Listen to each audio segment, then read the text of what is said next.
aiming at your head. Not residents, we represent the west side. Usual suspects, so what's next? Just let's ride.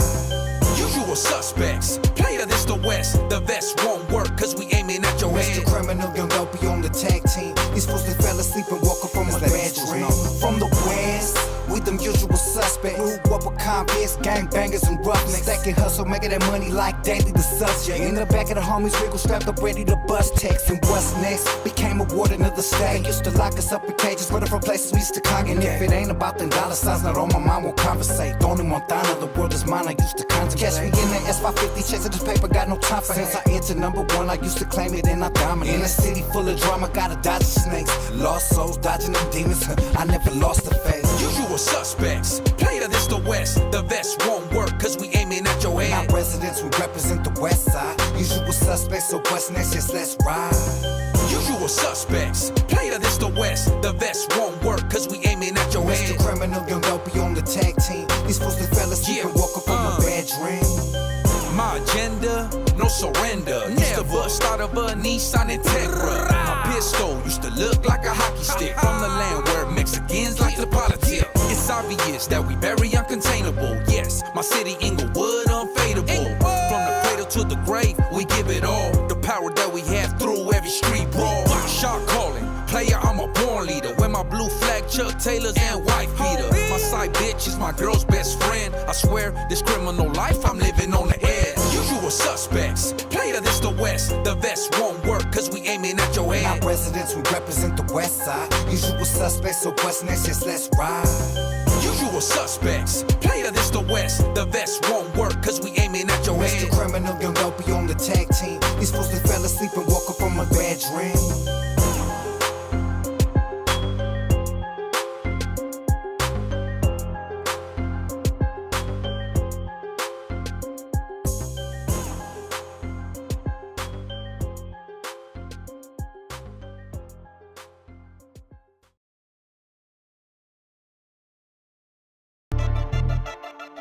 Man, everybody wants to be a gangster till it's time to do some Family Entertainment, Bonnie and Clyde Show. Want to give a shout out to all our sponsors.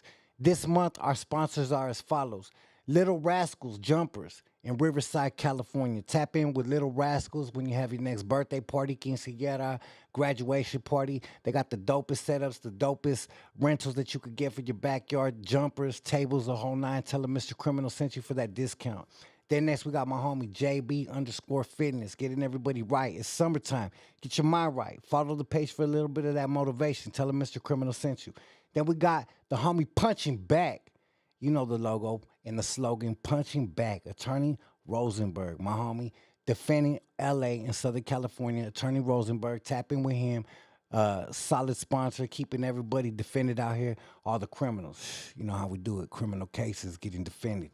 Then we got Rap Kings. Tell them I sent you. Rap Kings, if you want your businesses rap, your vehicles rap, any raps that they do, you know the kings of the raps do it. Rap Kings, that's the logo right there. Tradecraft Farms. Shout out to Tradecraft Farms, keeping the Crime Family podcast lit. We in here smoking 24/7, 365. I just had our guests lit off that Tradecraft. So keep on tapping in, keep supporting, give them a follow, give all of our sponsors a follow. Much love to everybody out there. And let's keep on doing it. Much love from the Crime Family Network and Bonnie and Clyde. Let's go. Where's? What's cracking? This is Jimbo's footage. This is Payalo. This is Goldie. What's up, Mr. Criminal? It's your homeboy Steven Lou. And it's your homeboy Ricardo giving a shout Yo, out. what's cracking? It's me, Alvino. This is Veronica. It's Monica from Atlanta. Yeah. Calling in from the San Fernando Valley. Calling from Montebello. Already on Wicked Boulevard every weekend. Out from Denver, Colorado. From South And we Central back, Los baby. Angeles. Supporting the Crime Family Entertainment. Mr. Criminal on air live. Network podcast. Support the new Crime The most Family active. Network podcast. The most I support controversial. Crime Family Entertainment. The most clipped and thumbnailed podcast on the West Coast. Yeah. Mr. Criminal on air live. And today, we smoking a fat one in the studio. And I call up my little homie to pull up and bless the podcast because homie's on fire right now. In the building. We got one of my favorite artists in the game right now. If I had to put my chips on a horse in the race, my horse is Lil Weirdo from San Diego. What's poppin', homie? What's going on? Yeah, I appreciate you having me. We man. all the way live. We got Lil Weirdo in the building. We're gonna get into it. We're gonna get into the history, the no cosign, the cola. Everything's on fire. It's been on fire for the last few years. We're gonna celebrate it. We're gonna talk about it. We're gonna get into some different subjects. But right now, Mr. Criminal on air live. And this week it slowed down a little bit, Critical. Yeah? I think I only seen 9 thumbnails with my face. Only 9? Only 9. That's what it's only Tuesday. A couple of the regular podcasters that clip my face took a little break this week, but some other cats didn't. I know why. It's been a slow week. Yeah, It's been a slow week. I was on vacation in San Diego. I didn't give them much to Scott talk about, but we gave the rappers some shit to talk about. you go. I seen them out there yelling at the cameras. Be careful who you beef with, because they might yell at the phone at you. In 2023, that's the way they are outside. But There you go. shit, we out here for reals. 2023, we in the building. Got my homeboy Critical, got the whole crime family in the building. And tonight we got Lil Weirdo. And we got Critical, the Hood TMZ. There you go. What we talking about, homie? What do we Man. have on the news today? Man, you like to go to Vegas? I love going to Vegas. You like MGM? That's where, right after I got married, that was the first place I stayed. Oh yeah? Yeah, hell yeah. I like MGM. I love MGM. Well, guess what happened to MGM? What happened? Tupac stomped out Orlando Anderson and then shit. Yeah. That's like, oh, that's old ass news. My boy. I know, yeah. Oh man, my bad. I just Nah, it's all found out. No, some hackers shut down MGM casinos. Oh shit. Yeah, and there was I saw that. There was a lot of people that had loyalty accounts with them, and They got hacked. they got hacked. They got extra charged for stuff that they hadn't even been to Vegas yet. So what does that mean? What do you mean? That they're done, right? Because what I heard was Caesar's Palace got hacked first. That means that MGM Grand's being cheap with everybody's money, because Caesar's Palace got hit first, and they paid an $18 million ransom. Ooh. And they never got affected. So when this whole thing came out and MGM was getting hit and they were like, oh, this happened, they were like, nah, fool. Caesar's Palace happened first. If you guys want your shit to flow smooth, spend a little bit of marketing money. That $18 million ain't nothing to no casino. That's what I think about. I think MGM was kind of slipping on that. What do you think? Honestly? Yeah, well, I mean, how many casinos does MGM own though? Half the strip. Yeah, so I mean, that's gonna be what? They own New York. They own MGM Grand. They own Mandalay Bay. The hotel, the Delano one. I mean, they got own MGM half the strip. Park. Yeah, MGM Yeah. Park. It gets ridiculous over there, man. So if they only did 2 of those casinos and and they gave in, then they're gonna hit all the rest of them. That's the way I look at it. Well, it did. It affected all of them. Oh man, They that's said all bad. New York couldn't work. Everything? Everything was shut down. That's horrible. And you know what's even worse? They showed like thousands of people in the lobby, pissed off, throwing water bottles at the employees, going, nah, I'm just mad. But hey, that's the digital world we live in. What you think about that, Weirdo? What you think about putting all of our chips in this digital era? I mean, it's kind of scary at times, no? Yeah, I don't know. If I'm investing in something, it's gonna be something I'm gonna be able to be hands-on with. Hey, I like that. You know what I'm saying? Yeah, for sure. Something tangible you could hold and feel, right? Something I do my homework on and know what comes with it. Yeah. The we need to assets, the liabilities. We need to take it back to the gold trade standard. Screw all this paper money, homie. We need to be able to hold it. I've always been saying that. That's like something I believe in like heavily. That's really important to be able to hold it and have something tangible, because these days shit's getting more and more elusive. Now everything's the internet, Wi-Fi. I mean, all they gotta really do is hit one of them EMPs on us, and it's a Oh, wrap. yeah. Podcasts are done. No more thumbnails of Mr. Criminal. Internet phone. It's a wrap, fool. You're gonna have to get one of them Bin Laden, what do you call it, satellite phones. that he People was are gonna have using. to actually talk to each other though. People are gonna actually have to get in public and have conversations again. Oh my gosh. But it is what it is. What else we got on the news? You know what? Prayers up for my homeboy Crazy Bone. Yeah. Talk about Our it, Chris. thoughts and prayers go out to Crazy Bone and his family. He is currently in the hospital, and he's fighting for his life, man. Man, prayers for my brother Crazy Bone. A real good, genuine friend of mine in this rap game. A legend in his lane and what he does. Highest selling rap group in history, man. And I honestly, homie, being a 90s kid, I've been dreading this day, homie. You know, you see a lot of legends come and go, and my Bone Thugs homies are nice and healthy. You know, I've been all over the country, all over the world with some of them, and made a lot of history with them, but I didn't see this one coming from Cray, man. Yeah, everybody, all my Bone Thugs homies sing May 1 every time we chill with them. The last time we were with them, it was a few years ago. Was it Super Bowl Sunday, baby? We got invited to something. I don't know. We were right there chilling. And we had a barbecue. We were drinking till we were throwing up, all that type of shit. Like for reals, for reals. No cap, no cap. I went home. I don't even think I had socks on when I went home. That's palabra, fool. I'm not even lying. Though. Like we get wild and shit. So, prayers up for him, man. I hope his family. He has a speedy recovery. They say it happened to him like 10 years ago on the road, and he was able to recover from it. But right now they say he has a bleeding artery in his lungs. So that's scary, homie. Two failed surgeries already. They got him on a breathing machine in ICU. So. That's no joke. And also prayers up to our homeboy, our crime family member, Creeps. He's in the hospital right now. I'm not gonna put his information out there or his business, but shout out and prayers to you, Creeps. We got you in our prayers, and stay strong, homeboy. Yeah, man. And what else we got? What else is cracking? Well, the writer's strike's about to end. Yeah, I seen that. They have a tentative contract that they're about to vote on. Well, they need to hurry up because we got a movie. We gotta get to back shoot. to work, right? Yeah, I got a whole movie I'm about to shoot. Real shit. We got some stuff going on in Hollywood right now. I can't divulge too much information, but it's already in play. And as soon as this writer strike we can get to is work. done, we getting straight to work. Yeah. We're scoring. We're doing soundtracks. We're doing movies. You already been in a movie, huh? Quite a few. Yeah, And I've never seen it locked down. I was like, that criminal on the movie right there. We're gonna have to get a little weirdo on something. Man, I've been practicing. Yeah? Been in the mirror just talking to myself, acting, man. Man. Forget the rap stuff. I'm trying to get on Netflix and stuff. Hey, you know what? You got to look for it, homie. There's a certain image that needs to be presented on screen for our people, and you shining, homie. We got to get you on there. We're gonna have to definitely talk to the producer and see what we could do, Crit. Yeah. I'm taking 10% of all Lil Weirdo's income. I'm his agent, homie. Fuck that. Just give me 2 lines and I'll be happy. There Right? you go. He knows his game. He knows his stuff. Yeah, don't let Flyboy hear that. He'll be like, nah, homie, I need 4. Right? What's cracking, fools? What's cracking with Fools News Network? Have you talked to him? Yeah, I talked to him Friday. He's trying to record that song. Ooh, no. I can't take that shit serious, folks. You know what? Shout out Flyboy. Hopefully he pulls up soon. But we're gonna switch gears. You got any more news? No, that was it, man. That's it. Well, you know what? I got some news. Lil Weirdo is back out, fresh out after how many weeks has it been, my boy? A couple months now? Yeah, I wasn't going too long. It's only Not been too long? I've been out for like a month and a half. Yeah.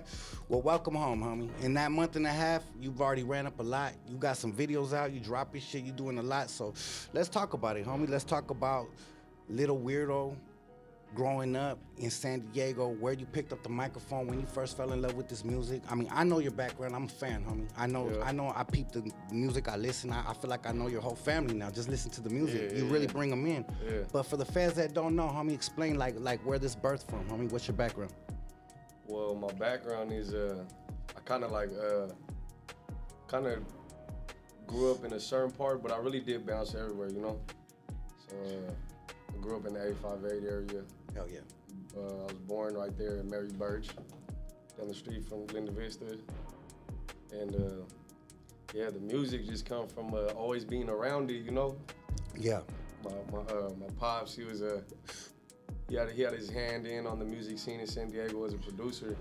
So he always had the studio, whether it was a hooked up one or a little janky one in his bedroom, but it was always around. So I feel like that's where I'm able to like catch a flow easy. Cause I grew up around it, and you know what I'm saying. You know, some people it's in them, and some people it ain't. For sure, 100%. So like to be able to bounce with the beat and make that flow go smoothly, I think that's where it come from. So, young, seeing your pops make the beats, were you gravitated towards it, or was it something that you're like, nah, man, I'm trying to play my toys, I'm trying to get away from it? Because I had my kids too, and they were around it too. They were around all the Bone Thugs, the flips, little flips, all the little easies come to my house, and they just doing their own thing. They weren't really tripping off it. So I want to kind of get a mental picture of where you fit in the picture. Wow. To be honest, like, at a certain age, I did like, oh, okay, like, not everybody grows up around this stuff, you know? Not everybody grows up with a studio in their house. But back in the day, like, my pops used to kind of force it. Like, I have a song when I was like probably like 4 or 5 years old speaking gibberish. You know? I was trying to put you on young. Yeah, speaking straight gibberish, my boy, but you know what I mean? So I had that going, but at a certain age, I would just make songs like with me and my friends, just bored, you know, just fuck it, we have a studio, why not? So eventually, I started I'm not gonna say I started taking it serious, but I started making music in a real studio, not in my pops. And then I dropped music and it kind of like hit off a little bit, you know, like fake way viral. Yeah. So I was like, damn, okay, like, let me see what I could do with it. And then after like a year and a half of just fucking around with this, shooting a video here and there, it really took off. So I was like, all right, this is it. Like, that's all she wrote. I'm rapping now, you know? It was it you fell in love right there? Yeah. Hell yeah. I'm not gonna say being around it as a kid made me fall in love, but eventually I did fall in love with it. Once you got your hand on it, like once you put your touch to it, basically. Yeah, basically. That's when it happened. Hell yeah. So what was the first track that you had that started going a little viral in your city or online or however it happened? I kind of went by like waves. Okay. So like first, I kind of got the city lit. You know, I started dropping songs like Bandwagon and Speak Facts and Dago Bounce and stuff like that. So where in the city, it was kind of hidden, you know? I was like, oh, okay, like the city fucking with me. But then started getting like noticed outside the city. We could pinpoint it to No Cosign, because that's my biggest song, but it had like a sick build up to it. So I think it was the end of, 2019? I'm gonna say October 2019, I dropped a song called We With It. And the song was a good song, but I kind of like it was my first time like acting out in a video, you know, making your music video creative.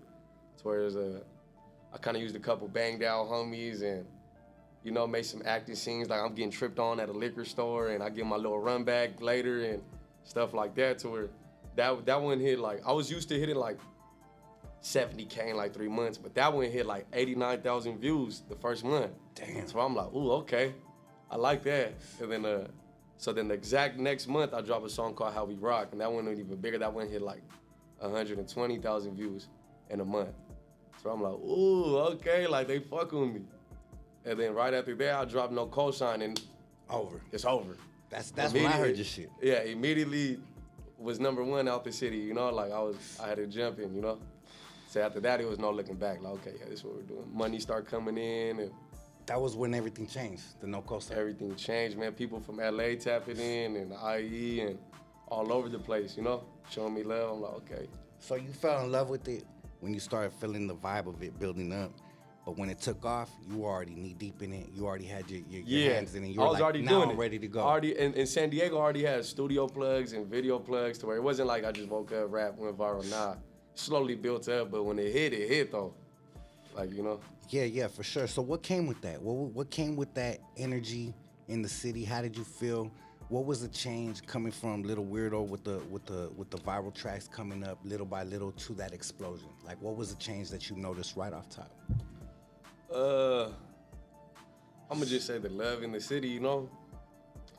Like, at least for me, cause it'll never get old to me going somewhere and somebody recognizing you and showing you love. Like, I'll never turn down, unless I'm in a hurry or something, I'm doing something, I'll be like, oh, I can't take a picture right now, I'm in a hurry. Mm-hmm. Other than that, I'm never turning down pictures or nothing. I just feel like very appreciative.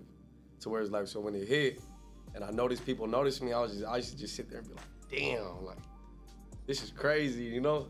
Mm-hmm. I don't know, that's basically how I felt about it. Like, oh yeah, getting noticed is crazy still, you know? Yeah, it's a dope thing, homie. It's the fact that you put in that work, them late nights that they don't see, and that now that everybody celebrates you. Because when people come up to you, every single time is usually a smile, a hug, a dap, props. Someone want to quote some of your lyrics, want to take a picture with you. That's all dopamine shit that's gonna feed the good energy of the frequencies that people share, you know? Yeah, at first I wasn't used to it though, because it's like, you know, we from the streets, man. Yeah. Feud in the streets, all this shit, so, you know what I mean? Motherfucker banged out, tattoos all over his face, shit, walking up to you, got that look on his face, you like, what the fuck is this fool doing? Yeah. What is he on? Yeah. But then he come and show you love, it's like, damn, okay, like. This shit's real. It's real, like, okay, that's what's up, but you always, I know you be on it too, like, you always on toes, like, all right, is this fool coming to show love, or is he? Yeah. You know, that was a little culture shock to me too. Like, You had to get used to it type Get shit. used to it, man. So now you're celebrated in the city everywhere you go. Out here, everywhere in the game, people been talking about your name. It's been bubbling, it's been bubbling. It's also a build-up. You still got a sick build-up that's happening out here. Yeah. What would you say is your favorite style or like whatever beat that you have? Because one thing about you is your beats are way different, homie. They're way different, like super original, not typical, and you're doing your thing all over them. So like, what is your thought process when you step to one of these tracks? Like, what do you usually say? Like, I want my shit to sound way different than everybody else's, or what? Because it literally sounds like that. Yeah, nah, I don't know. For one, I just like, you know, some people try to like keep up with what's hot right now. Yeah. I like just making music I like. You know, that's why sometimes, you know what I mean? Sometimes people be like, oh, his shit sound the same. That's because I'm probably in that mode for the whole month. I'm feeling this sound right here, and I'm running with that sound. But I don't know. I kind of just like the Dago sound. You know, if people hear my beats and then hear the music I grew up on, they're like, oh, okay, like, oh, because I really grew up off that San Diego rap scene. Like, I was really bumping it at a young age, and a lot of the beats is similar, just newer versions of those ones. You know. Hell yeah. Now, speaking about that, we all know that I'm gonna give it up to SD straight off top. Like I told you when I was in the city, like this is the birthplace. Like this is to me, like when I'm in SD, I always give it up because it's like, damn, I look around, I smell the environment. I go to Chicano Park, I eat the tacos. I'm like, man, this is really where this shit came from. Like this is what influenced the whole world that we could do this shit with brown skin. Yeah. Because all the major artists came from out there. Was there any of them artists like the Little Ones, the Night Owls, that any of them, did they ever influence you, or did you ever hear their shit back in the day? Sure, 100%. That's dope. Before I continue, Lil One told me to tell you what's up. He called me all the way here. I'm like, oh, that's what's up. Shout out my brother Little One. Yeah, I was like, I'm about to go for it. But yeah, nah, I grew up off all of them, you know? Like, Little One, Shadow, Night Owl, even Lil Rob. I grew up, you know what I mean? And then the other artists, like, that's not our skin tone, like, Mitchie Slicks, hell yeah, shout out Mitchie. J.O. Felonies, Big June, and Black Mikey. I grew up off that, like, that's where my sound comes from, you know? And then also, the local people who was recording with my pops, you know, R.P. Smokey, Swifty from Inglewood, like, I grew up off that stuff, you know? Yeah. So that's definitely where my sound comes. I'm not gonna just say I only listen to San Diego rap. No, I listen to L.A., Bay Area, but most of my playlist was them, you know? That's that pride. That's that hometown shit. You gotta bump and you gotta, because you could relate to it more. It's more in your blood. They're saying liquor stores and streets we know about. And, absolutely. You know what I mean? And that hits home to us because in L.A., you know, you guys got everything. Like, L.A.'s like, okay, video games, you know, it's like San Andreas, you like, okay, this is built after this. And songs, they shooting videos, you know where that street's at. We don't have too much of that in San Diego, so we take big pride when there's a song and they're saying streets and it goes big, or if there's just ever a movie shot in San Diego, like we take big pride in that. Hell yeah. And now you're putting those spots in SD on the map on your videos, and they're getting viewed all over the world with millions of views. So trying to get there. They're coming to the city and wanting to see the spots where Lil Weirdo. For sure. I mean, and it's a beautiful city, but also you got to be on toes out there too, because it's another. It's deeper Southern California, so it's even realer. You know what I mean? That's as south as it gets for Southern Cali. And the thing about my city, like, I'm not trying to sit up here and like promoting the violence in my city. Cause my city's a beautiful city. It's a great tourist city, Navy-based town. Like, so it's like for the most part, my city's beautiful, you know. But the other half of the city is where it's like where people don't go to see tourist spots and stuff like that. It gets grimy over there, you know. Quick. People be thinking we're just a beach city, like, and motherfuckers get shot at the beach, you know, like for real. For real. So I was just there the other day and I was having a good time chilling, kicking it, and then, you know, some people started gathering right there. I was at Sunset Cliffs and I was like, oh shit. Like, as I was getting ready to leave, you could just feel the energy. Like, these fools are like, who the fuck's this motherfucker walking around? I'm like, all right. Sunset Beach, that's where fools try to dip off, take their little chicks. Yeah. I seen it on your story, though. That was a beautiful scene right there. I like going to that spot. It was dope. I was kicking it right there with my wife. Right in front of the water. Yeah, you got to enjoy it, man. God is good. Beautiful, man. So, being close that close to TJ in the border, what is it, if any, influence that you have from that side? Is there anything that you could say comes to your music from that side, or nothing at all? Nah, I don't really function over there, you know? Yeah. I never really, I've been over there functioning a little bit, but that's not really my cup of tea, you know? I'd rather just stay in the city. You know what I'm saying? But I definitely been over there, you know? With your primos in Mexicali? Yeah. I like that shit, dog. That shit's hard as fuck. I mean, so I'd have been over there, but for the most part, I don't really go over there like that. You know what I mean? Every time you go over there, you have a bad experience, you're like, man. And it always happens. Come get your pockets tapped and all type of shit. Quick. You ain't going out there with that chain, I'll tell you Hell that. Nah. You ain't coming home with that motherfucker. I'm going with like $200 max. Next time you go out there, you're going to see some police officer pulling fools over with that chain on. That's the way they work, homie. They don't play no games out there. They're not playing out there. They don't play. They would take all our shit out there.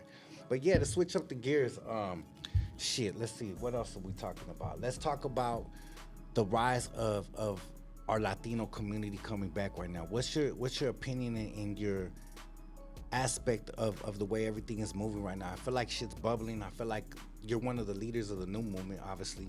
You got a lot of people with their eyes on you. What do you feel like it's gonna take for our people to kick in the door to take this shit next mainstream? Because I feel like every other genre has popped up, but our shit. What do you think, being in the front seat, in the driver's seat, what it's gonna take?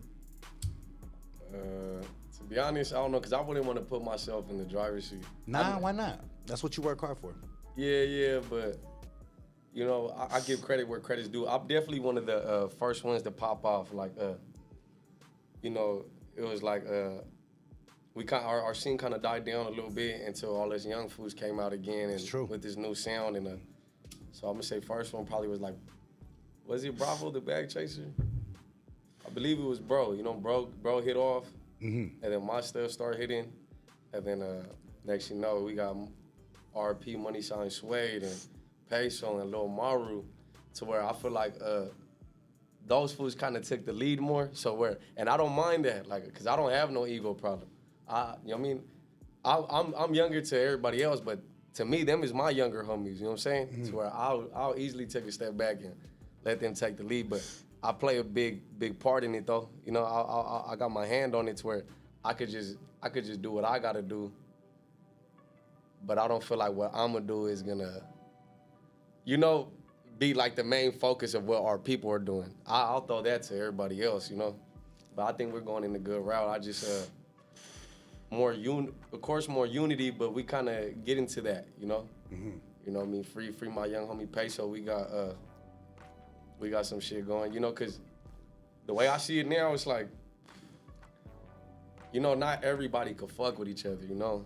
And that's the sad truth about it. And we'll have a circle over here that's going crazy, and then a circle over here that's going crazy, and a circle over here that's going crazy. But if we all were together, man, like, skyrocket, you know? That's how I look at it, but unfortunately, it just, you know, life don't work like that, and you just gotta keep pushing how you push, you know. But I feel like we're on the right route, though, you know. Nah, for sure. And when I say that you're one of the people in the driver's seat, I mean it. And from my point of view, from the outside looking in, I really do feel that. And no disrespect to the homies that you saying, I think they are too. And I feel like we all have a position, because this is a big ass car to drive, right? Exactly. It's like we in like a military vehicle. Like we all got to play a position to get this shit going. So I do feel that you do have something that a lot of other people don't do, possess with their music. But what do you feel as far as brown skin in our people? What is holding that back? Is it ego? Is it beefs? Is it, because I don't feel like the beefs that most people stand on, and I'm gonna say that, it's a lot of bullshit, right? We could agree to that.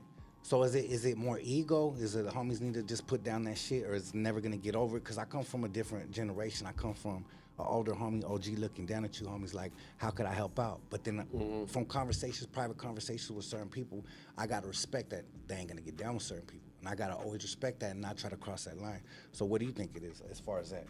Yeah, I mean, shit, you know, when it comes to this, it's kind of like a tricky question, you know, because like when it comes to the rap scene, of course you want the best for people, but it's like sometimes, you know what I mean, you don't know what people got going on with other people, you know, and sometimes the line gets crossed that you just, you know what I mean, and you have to respect that, you know what I'm saying, because at the end of the day, everybody's a man, everybody a thug on their own, and they're gonna stand on business how they stand on business, you know, so it's like when that certain line gets crossed, there's no going back from that. But if it's fixable, 100%, you know, it should be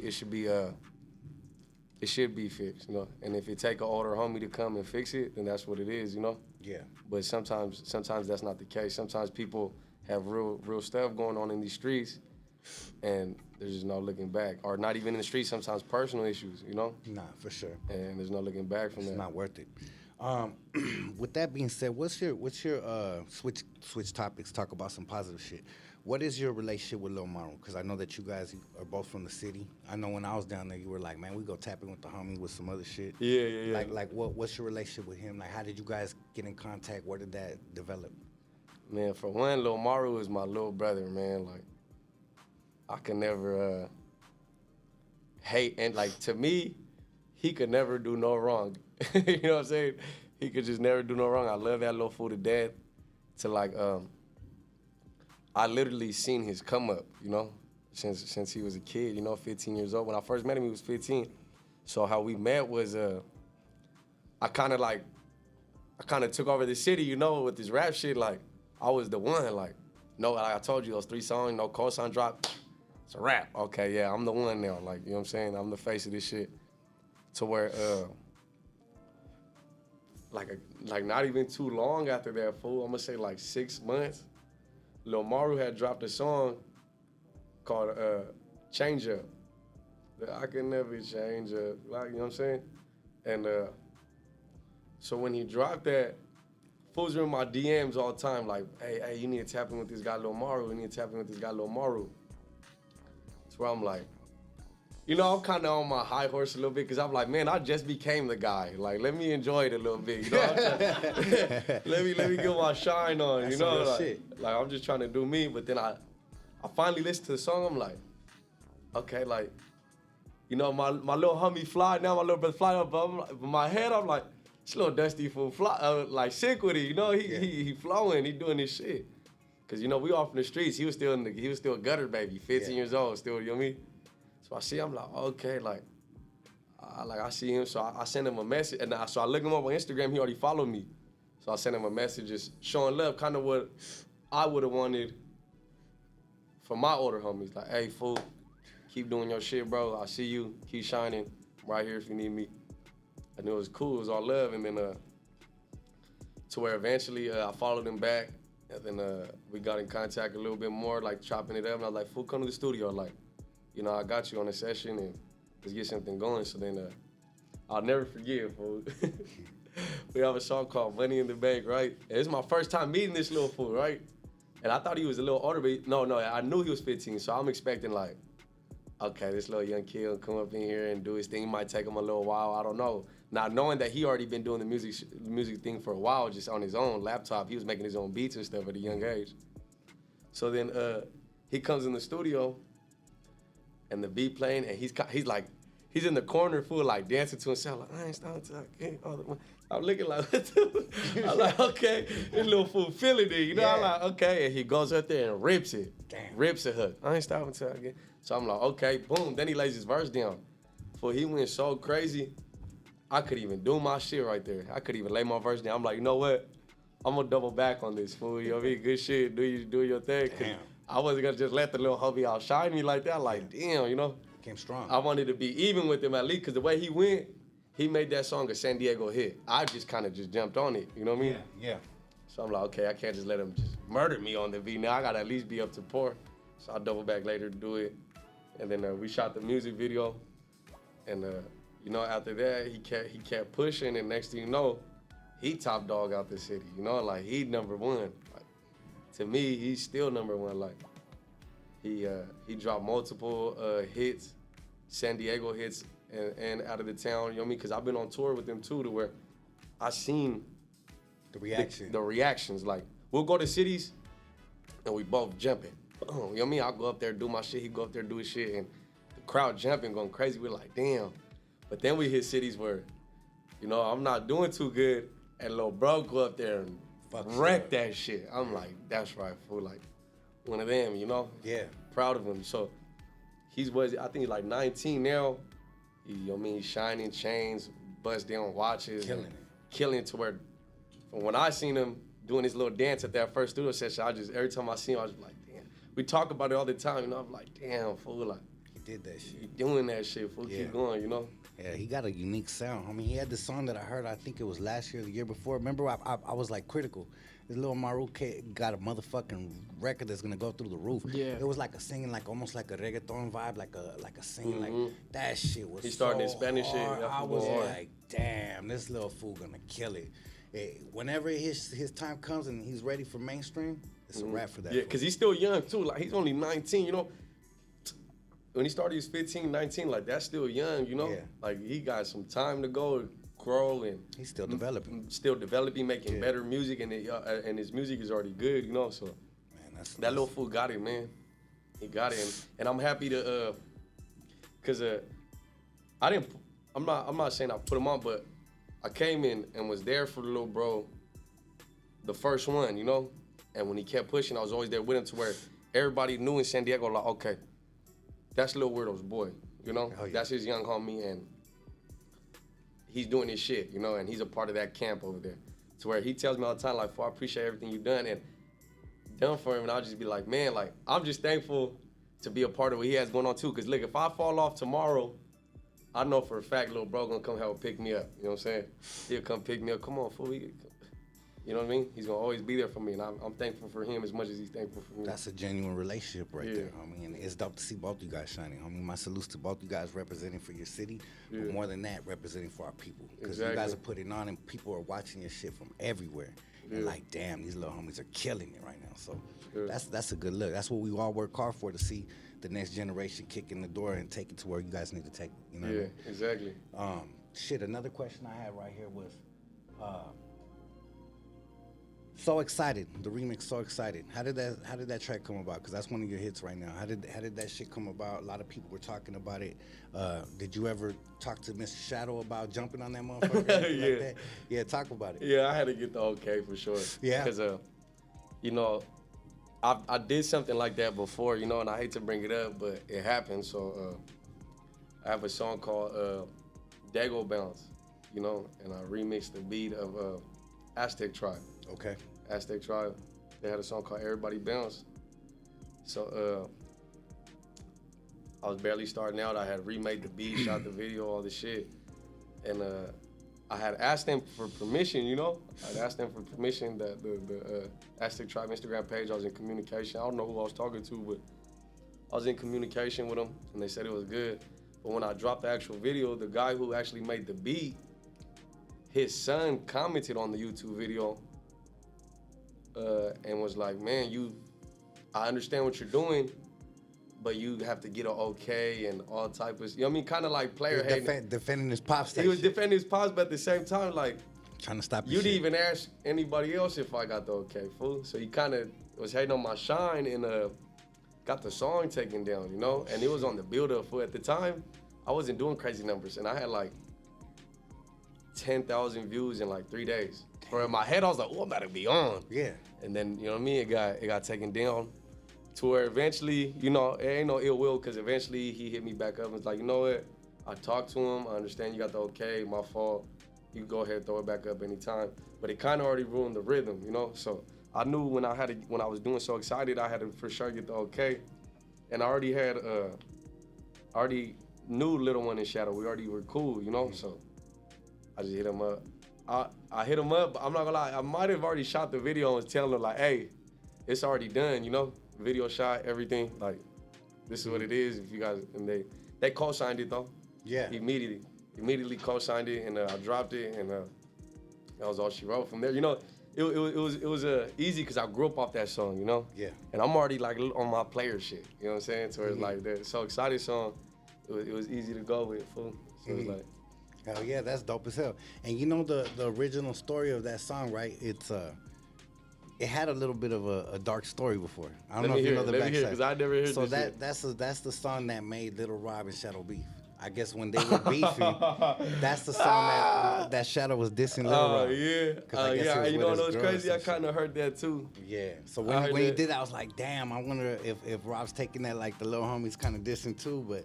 You're a new generation. You ain't got nothing to do with that shit. It's just good music. You know what I mean? Yeah. I mean, shit. Whatever the older homies had going on, that's between them. For sure. You never had none of them try to reach out, or Rob reach out like, hey, fool, what's up with this? You redoing this song? You trying to do, you know, this song was dissing me or nothing like that? I wouldn't have given a fuck what he was talking about. You know what I'm saying? Like, straight in, like, you know? Hey, homie, that's the way real ones do it. Yeah, I wouldn't have gave a fuck what he was talking about, you know? But, yeah.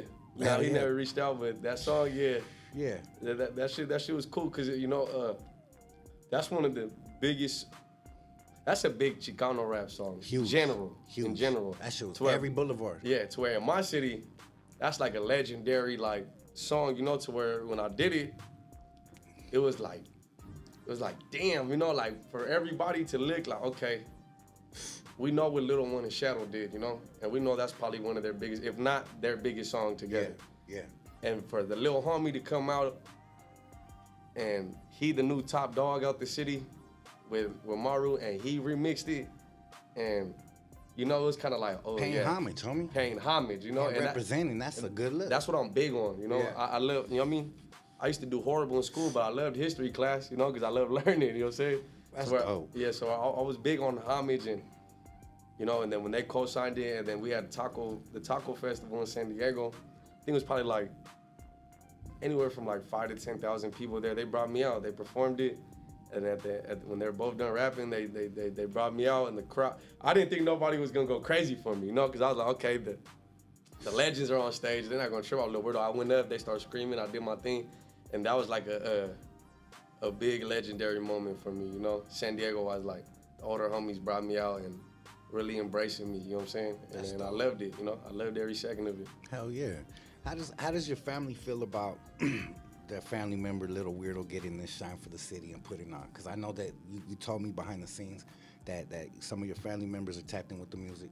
So I know that, you know. For sure. Yeah, so how did they embrace it, or how did they feel about it? They love it. Hell yeah. They love it because, like, you know, my family, you know what I mean? I come from like a gangster background family, you know, like it's where like I didn't really grow up on corridos. My family was bumping oldies and gangster rap, you know. Yeah. It's where like they're already hip to everything. It's where like to see me doing my thing and then getting love from artists that we grew up bumping and all that type of shit. They love it, you know. Hold on, I did a cherry on my motherfucking new Lakers shorts. It's all good. Yeah, you can't fuck with the Lakers. Nah, fuck that. Nah, I got you.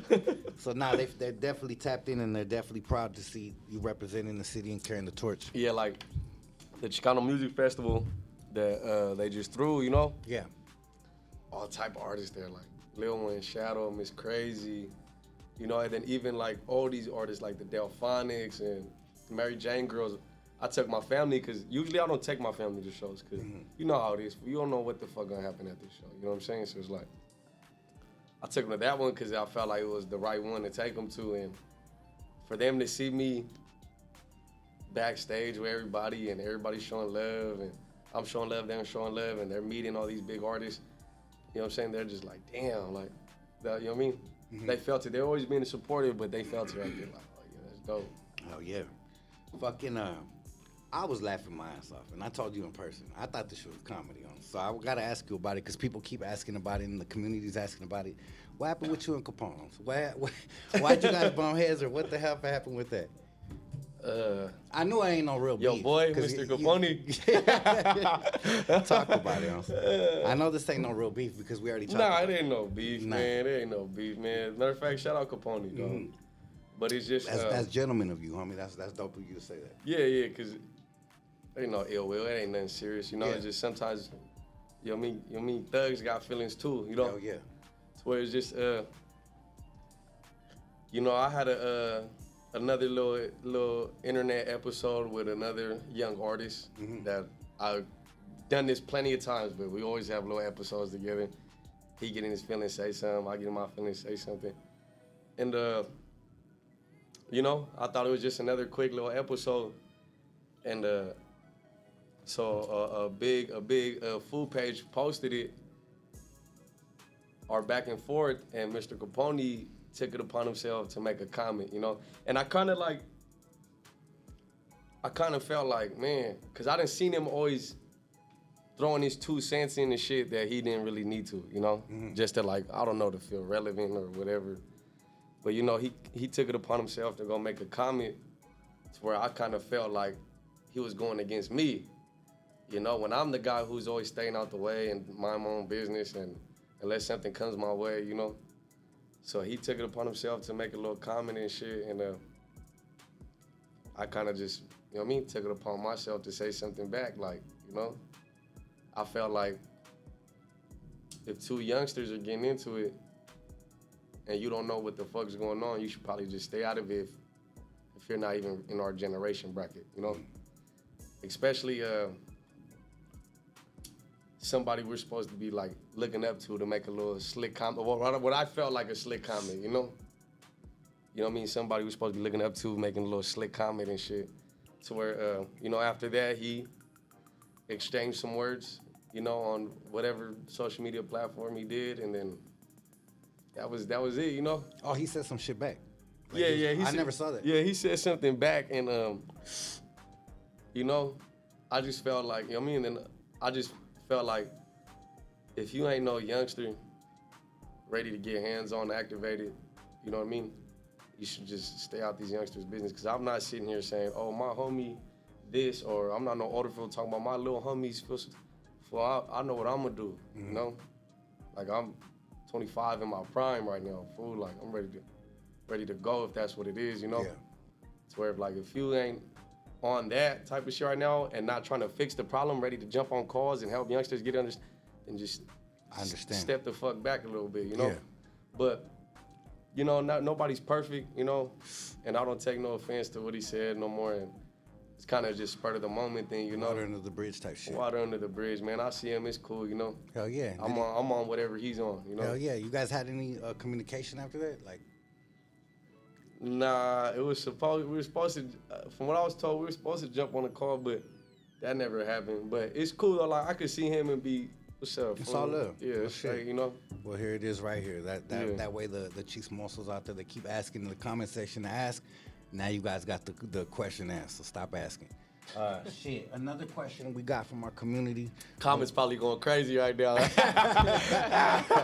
We got man. Angel Cuevas from our community wanted to know, when did you start bumping Woody, and were you just fucking with everybody and trolling, and did you even know he was a North Daniel rapper? Oh, man. Yeah.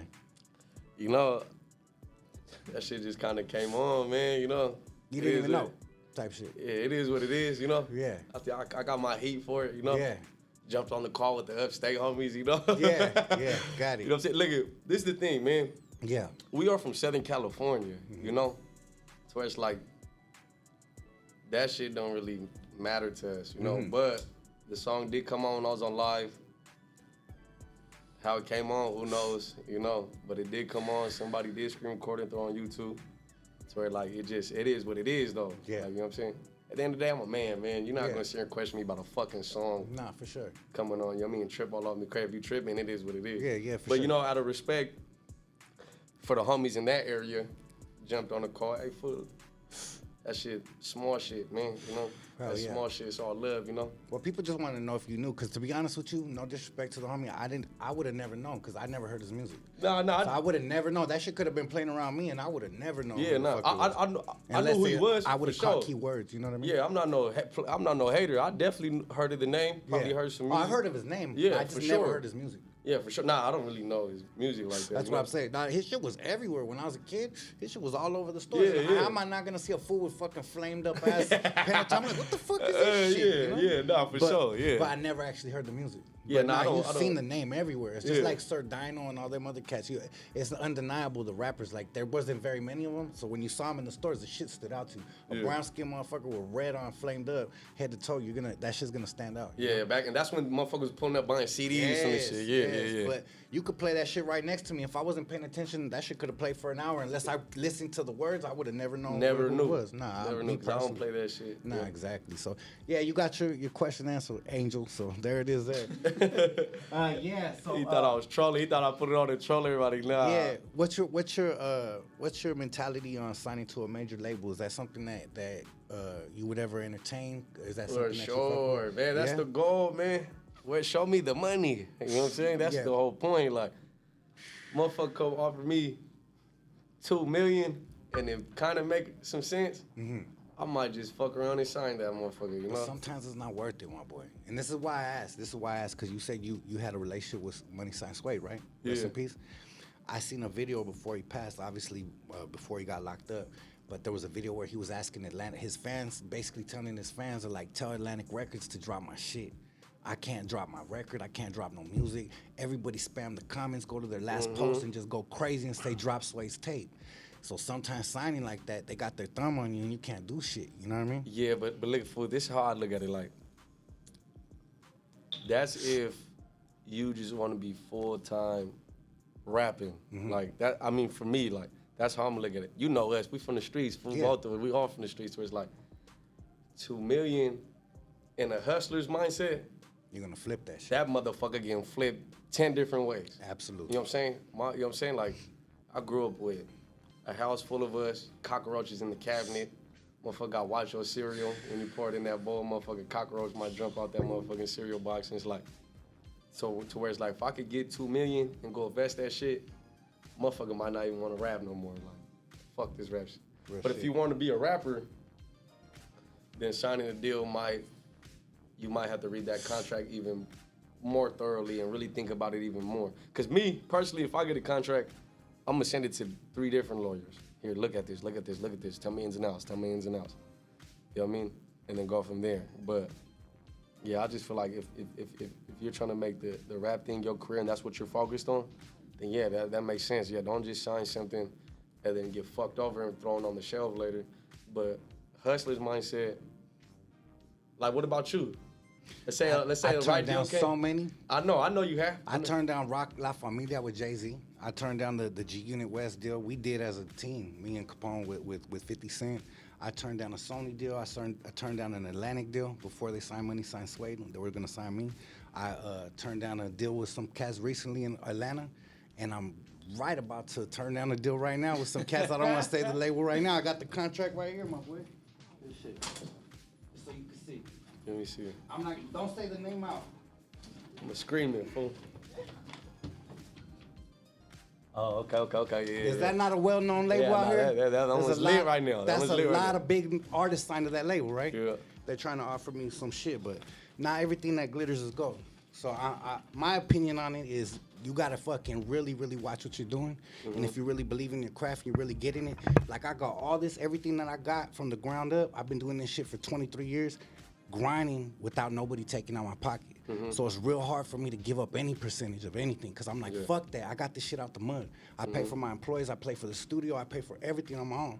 So when you don't got nobody funding or helping you out, it's real hard to break bread with someone or give a little piece of your pie. I feel you. Especially when they want a nice size of that pie. Especially you got like the hood food's dream. Yeah. You got all low riders, you know what I'm saying? Yeah. Paying your employees, shining, diamonds and shit.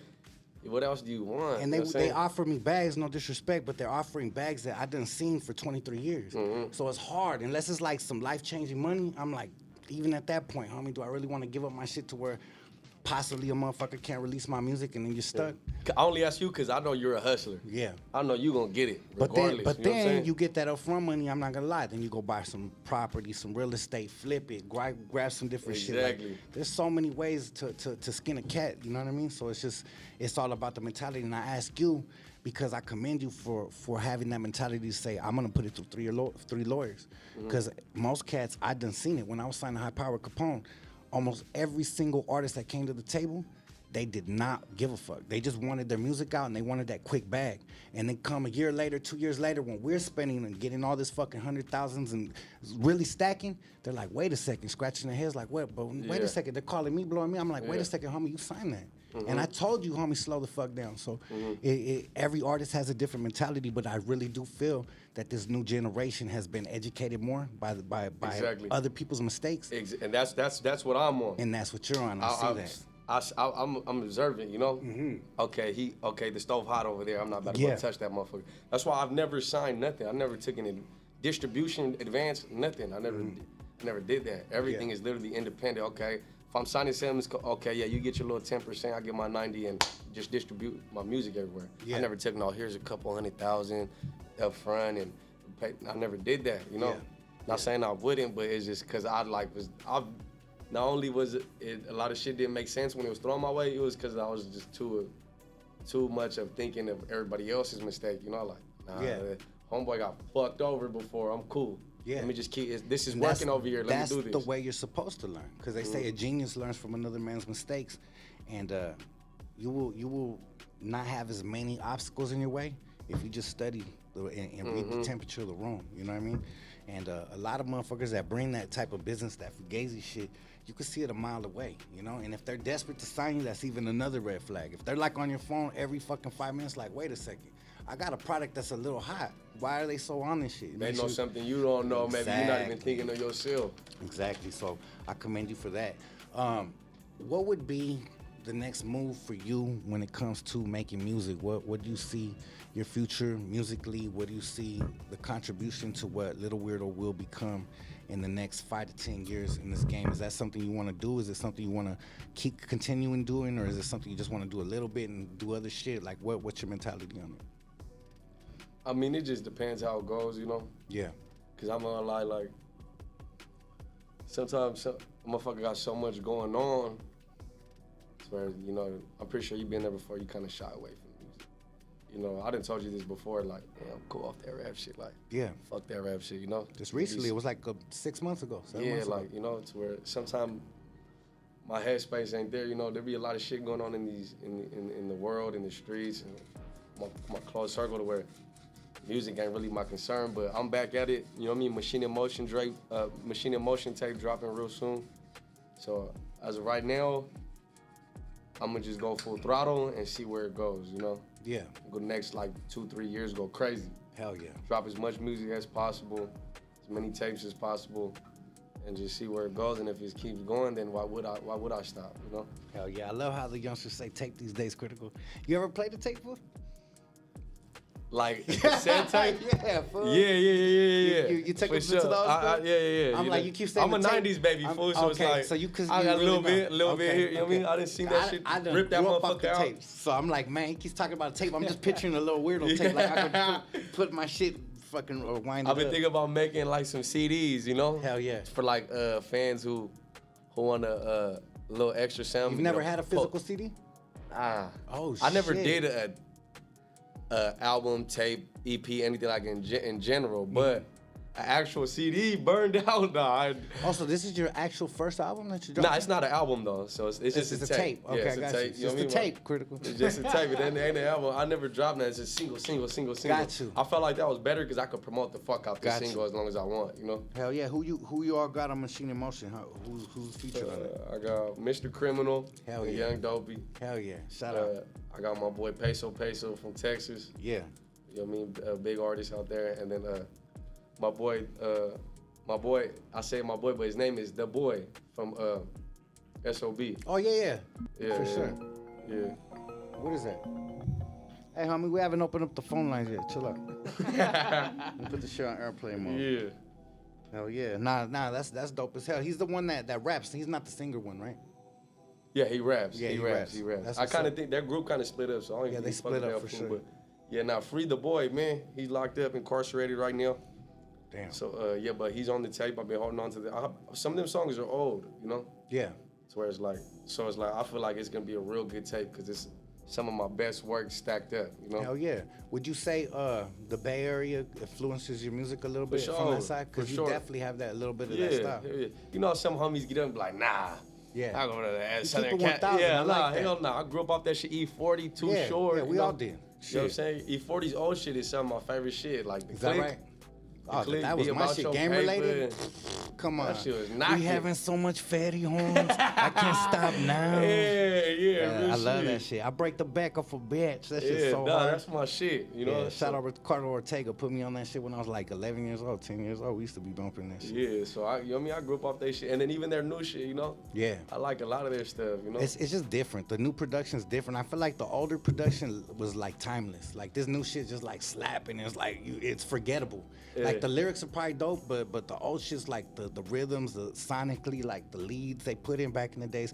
It's like timeless, homie. Like Yeah. that shit's just gonna get no, played for over sure. and over forever. They were kind of like, cause they were jumping with like with like Ice Cube era, you know what I'm saying? All that shit. So they kind of were slept on too in a way. They were Cause slept they on a don't lot. get brought up like Ice Cube and A lot of the Pac Bay and Dre Area, do. a lot of the Bay Area cats were slept on. To be real with you, like E40 was doing his thing back then, but he wasn't E40 who he is now. Yeah. Like, he was doing his thing. He had Sprinkle Me. He had a couple records, but he wasn't who he is now. Cause I feel like he was able to come back again and make Many newer times. hits. Like Many he's times. in and out that motherfucker He's and make real hits. He's a genius at renewing himself. Yeah. There's new artists that will never hit his level of success because that fool's a true hustler. Like he got that shit in his Yeah. DNA like a motherfucker.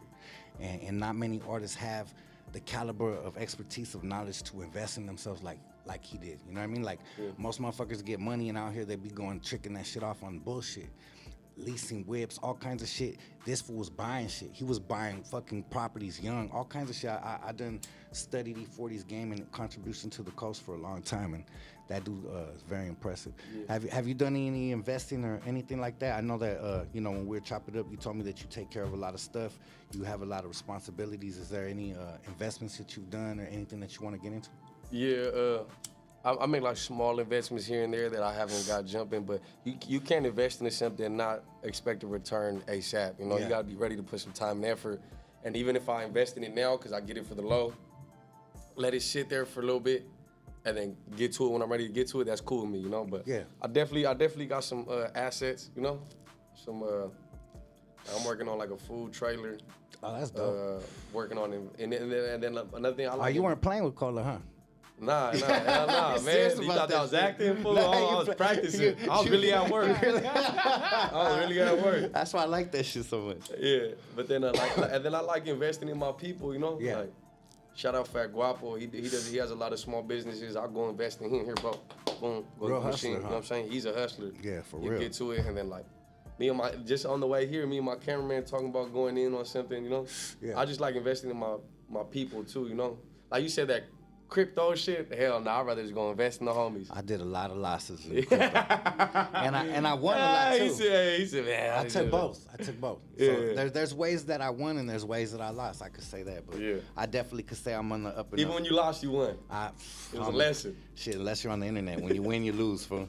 Hey, when it comes to this internet, homie, what you feel about that? Because it's like a losing battle. You said something when we were in the studio the other night. You're like, man, I don't even engage because in them comment section, it's like a losing battle. Them fools will just keep going in. Man. And I was like, it's like a gang mentality with them cats. What do you know, they got their that? favorites too. We know we talked about that. We're not gonna say that, but you know, they got their little favorites that can never do no wrong. But it's like, I try not to ignore it because I didn't like. I read comments here and there, and people say the most outlandish shit. Like, fools hear something about you, and will take the time out their day to go comment that false information. Fool, you don't know me. Yeah. You don't know where the fuck I'm from or what I've done and all that shit. You don't know shit, man. You're clueless. You're on the outside looking in. You kind of wish you're in my position, you know? Like, to where, like, back then, I used to be quick to engage in it, but now I'm just like, man, I don't give a fuck. You can say what you want, think of how you want, all spread of false information. I don't care. I know you deal with it too, you know? All day. You know what I'm saying? Fool, when we posted us, I was reading comments a little bit, and there ain't no both of them. I'm like, man, we could not win around this motherfucker. But that's just what come with the internet. You know, you got to be ready to get that hate when you post something on that social media, man. You know, it's crazy because I play a diplomatic role now, being an older homie. And I'm not gonna speak on no names, but I spoke to you in private and I said I went and I was doing business on the side in your city with some other cats, right? And I made it very highlighted that I fuck with you. And I was like, you know what, this is what it is, and it is what it is. And then later on, I was chopping up with him, and he's like, yeah, you know, I seen you doing shit with old boy, and my homies were questioning. I just stopped them. I was like, I don't give a fuck about what your homies think. Like, I do this shit because I do this shit. Like, I never moved off of another man's movement, homie. Like, I'ma fuck with who I fuck with, and I'ma respect who I'ma respect, regardless of whoever don't give a fuck about it. And I don't give a fuck about it, just like how you say you didn't give a fuck about Rob's opinion. That's how I feel about any other man's opinion on shit I'm doing. You know what I'm saying? Yeah. As long as we ain't breaking no codes and no ethics, I'ma go hard on what I believe in. And like I said, I fuck with Lil Weirdo. I fuck with you. I stand behind you. I salute you. And shit, you're on fire, homie. Let's keep on this shit going. What you got next coming for? What you got in the chamber? Just that Machine in Motion tape, man. That's what I'm pushing. What's the next video? Next video, I don't know, cause I'm trying to see how I'm gonna drop it. You know, I want a cool little rollout, but yeah, definitely probably shooting to almost. Besides the homie in jail, you know, I'm probably gonna shoot every video to every song on there, and from there, I'm working on a tape right after that, probably called Welcome to Dago, where I feature other San Diego artists. But right now, we're on the press run for the first Machine in Motion, man. Machine in Motion coming soon. I promise you, you're not gonna be disappointed. Like, this is some of my best work, you know? I'm my biggest critic, you know what I'm saying? And I can sit there and be like, yeah, nah, this is some of my best work, you know? Man, you kill shit in the studio. To be able to watch you and witness you put it down, it's like pretty impressive. Like, you get that shit done with precision. You're very, very meticulous, because I thought you killed that verse like 10 times. And as much as you kept redoing it, you were still done fast. You were like, you could have had that shit done in 5 minutes if you wanted. Yeah. But you took like 15. And you were like, hold up, let me redo. Nah, that ain't it. Nah, that ain't it. And you're like, That nah, ain't wait it. a second. Let me redo this. Nah, let me do it again. Let me hook the homie up. And I'm just like, damn, this little homie really gives a fuck. Like that shit shows in your music. Because most motherfuckers just going, Mr. Criminal, just goes into the mic and just spits whatever off the top of his head, you know? Yeah. I don't give a fuck. So you influenced me that, hey, maybe you got to slow it down a little. You know?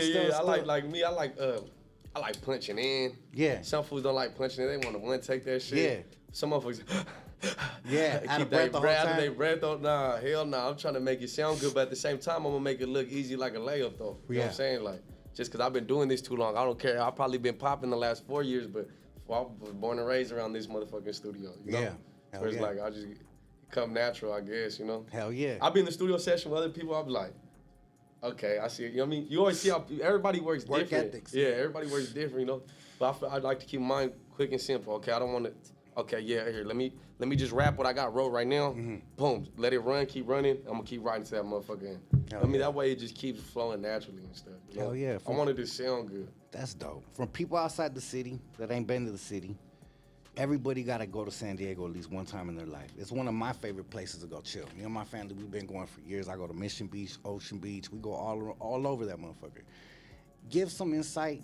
Give 3 spots to some out-of-towners from Lil Weirdo. What's the best spots to go pull up if we never been to San Diego? Someone give some guidance. Homie, pull up right here with Lil Weirdo. Send them there to the taco spot, to the beach, whatever. Homie, what's the best spot? Anything. Anything. Okay, anything you want. 3 spots. Off the rip, if you're looking for like tourist, beautiful scenery, I'll say go to Belmont Park. It's Beautiful. I love that shit. Man. It's like a little baby Santa Monica Pier. Like, you go there, it's one of the most popping beaches. It's good food all around the area. Right on the beach, you have what is that? Like a carnival type shit? Yeah. So it has roller coasters, all type of rides, arcade, good food in there. It's just a real beautiful scene. And yeah, man, I love going to Belmont Park. You know, it's one of my favorite spots. Another spot, I'm gonna say, if you're into like, if you're 21 and up, and you want to go have a good time, our nighttime scene at like Pacific Beach, our downtown gas lamp area, our OB is beautiful. You know, beautiful clubs and bars, and it's just a good time, a good vibe. You know, especially in downtown, because you know, San Diego's a slept-on city, fool. You know. Our city's slept on. Like, we're the second biggest city in California, but we always take the back seat to LA and the Bay Area, you know? Yeah. But it's like, man, our city's the second biggest city in California. You pull up to our downtown, you feel it like, oh, okay. Like, not quick. Fly as fuck. This shit fly over here. it. You know what I mean? You could tell it ain't no small city, it's a big city to where it's like, you know, downtown is a vibe, you know? It's like crazy. It's beautiful. Especially if you're on the other side of the marina and you can see the reflection on the water. Man, our downtown is right on the bayfront. Killing the game. It's fly. You go on that side, you go over the Coronado Bridge. Yeah. You know what I'm saying? And you end up in Coronado Island. Yeah. Right? It's a little island outside of San Diego that you have to take a big ass bridge to. It's kind of like our Bay Bridge, like a smaller Bay Bridge. Ours. Yeah. Boom, you go right there, you go to the beachfront Coronado and you see downtown, you're gonna be like, damn, this motherfucker's beautiful over here, you know? Hell yeah. You know what I'm saying? So that's one. And then the third spot, I'm gonna just shout out to all the good taco spots like Humberto's, El Paisa. You know, shout out to Taco. Just good food, you know. We have some good Mexican. That's where you food. work, right? Tu tacos. Yeah, that's my side gig. You know. What's the bomb right there? For what could we go get? See, Tu Tacos big because he does the new shit. Like, oh, he throw hot Cheetos in burritos, you know, or throw hot Cheeto crumbs all over the roll tacos, and that's cool. You know, I love that shit. That's why I go there and fuck with him, and he's like a sponsorship. Shout out to my boy. But really, I like Humberto's, you know, shit like that, like good taco shop, you know, like hell yeah. I like good salsa and shit like that. So that's where I go, you know. So I had to shout out the gutter parts, you know what I mean? Yeah, go to the hood, get you some good food, man. Hell Imperial Fish Market and shit like that, you know? Yeah, I might have to go to that. That sounds bomb. Yeah, it's bomb. You ever go to Old Town? Yeah, Old Town's cool. You see, like, I grew up right up the hill from Old Town, you know? Like, majority of the time I was in San Diego was the 858. That's right up the hill from Old Town. So, motherfucker used to ride his bike down there and go fuck around, you know? So you already been there too much type shit. Yeah. My first time, I've been there hella times. I remember in 4th grade, our school would take in 4th grade, it would be a week field trip to Old Town. Every day you go to school, you'll jump on the bus, go to Old Town. It'll be a new little spot they take you to. And then 5th grade was Balboa Park. Shout out Balboa Park. That's another beautiful spot like Old Town too. Museums, everything beautiful. It gives you the old school vibe of San Diego, how it used to look, back in the day. But Old Town, it's like, I remember I went in 4th grade and after like the 2nd day, man, they kicked me out the field trip, man, for fighting cause you'll go with other schools, And you're a fucking kid. You think your school is your hood. Like, you in that motherfucking school tripping, What school are you repping? I was at Linda Vista Elementary. Oh, banging it. What? So I think it was, I can't remember what school it was, but fool said the wrong thing on me. I was like, man, I gotta up the score for the school, man. Yeah. Fire on them. Kicked me out, Hell yeah, that's a good memory I have at Old Town. Old Town's fly though, good food, good You were eats. like, I be with them thugs. You be with nerds in your classroom. Real shit. I love that shit. That's dope, homie. So those are the spots. What is your favorite pastime when you're not rapping? What do you love to do, homie? What could we catch Lil Weirdo doing sometime when we're down in SD? Man, I just be all over the place. When I'm not rapping, I'm through that motherfucker. I love spending time with my family for one. Trials and tribulations makes you appreciate your family more. Mm-hmm. Makes you want to just sit there and be with your family and enjoy that time. And then just running around the city, man. Just through that motherfucker. You wake up in a big, beautiful city and go do what the fuck you want. Like, that's kind of what I do. I can't really just pinpoint. Play little video games here and there, but I kind of don't really play them too much more. But shit, passing my time is all type of shit, man. You ever seen one of these? These little handhelds?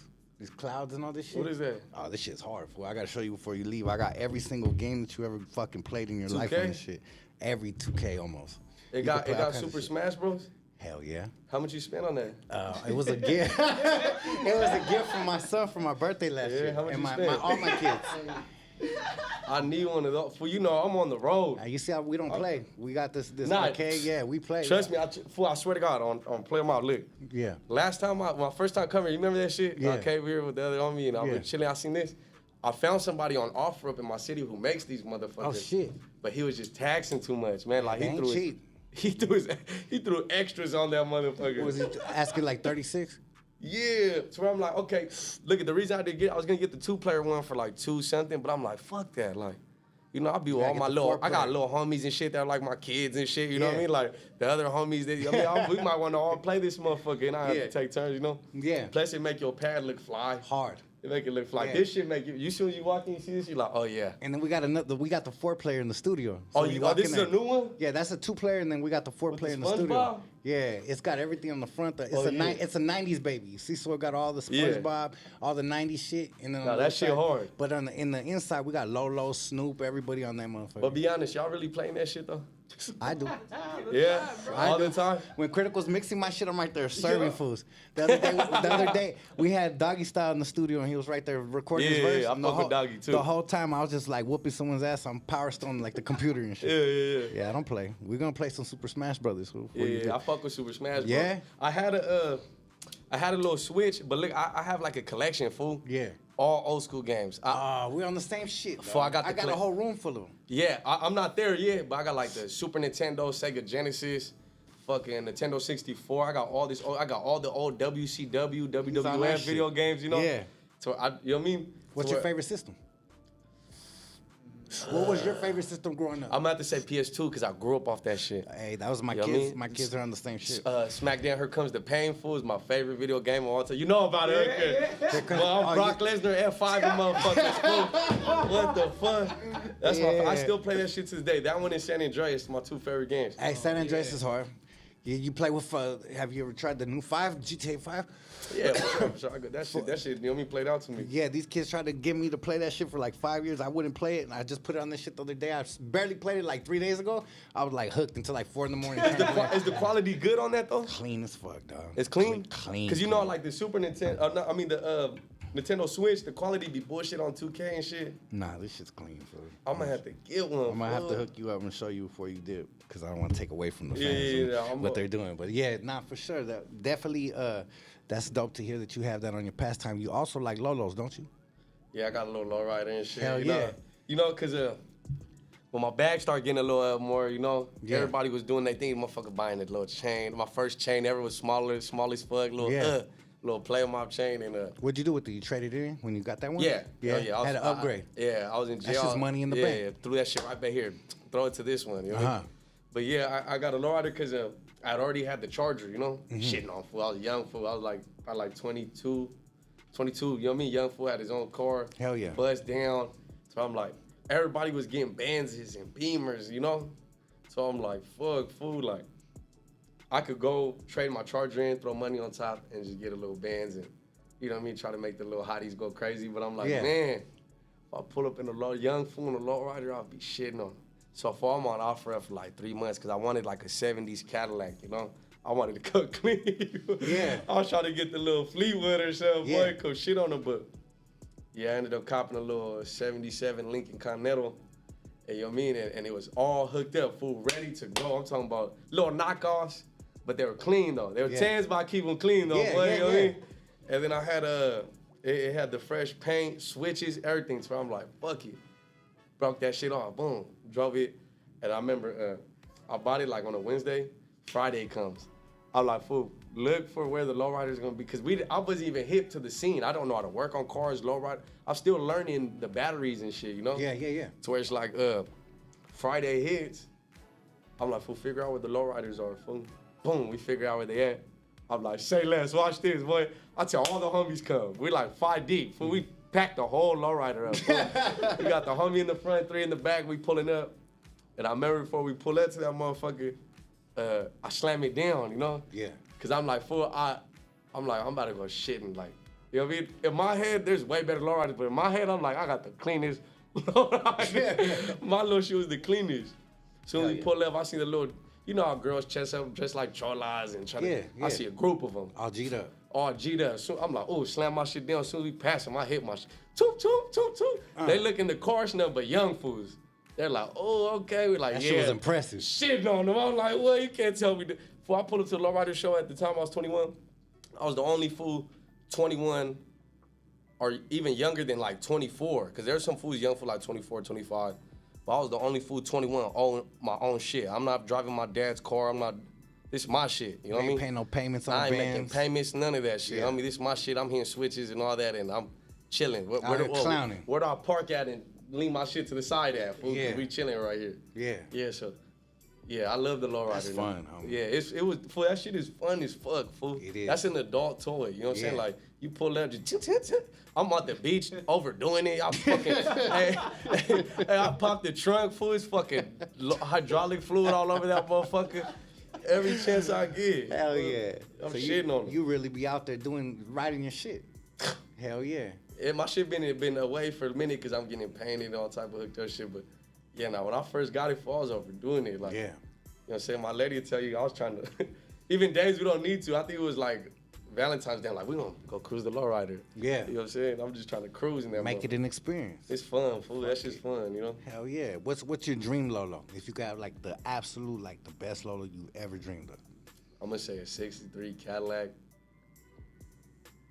Root beer brown with the cream interior with gold D's. That's all I want. I don't want no crazy shit. I just want to pull up shit in.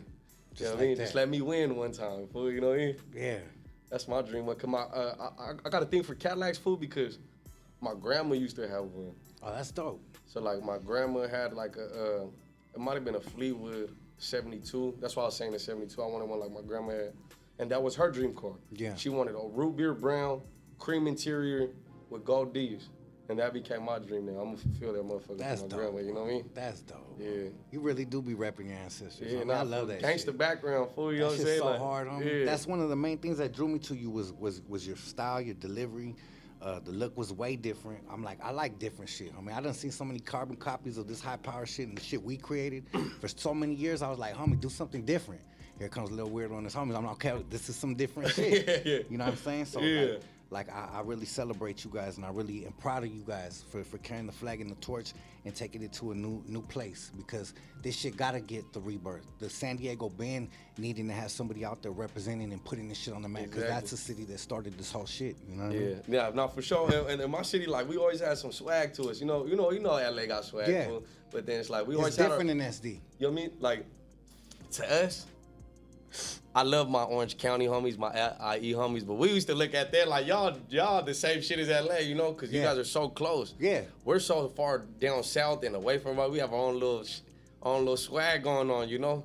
And then for a minute, like after like Little One, Shadow Everybody, we didn't have nobody until I came along.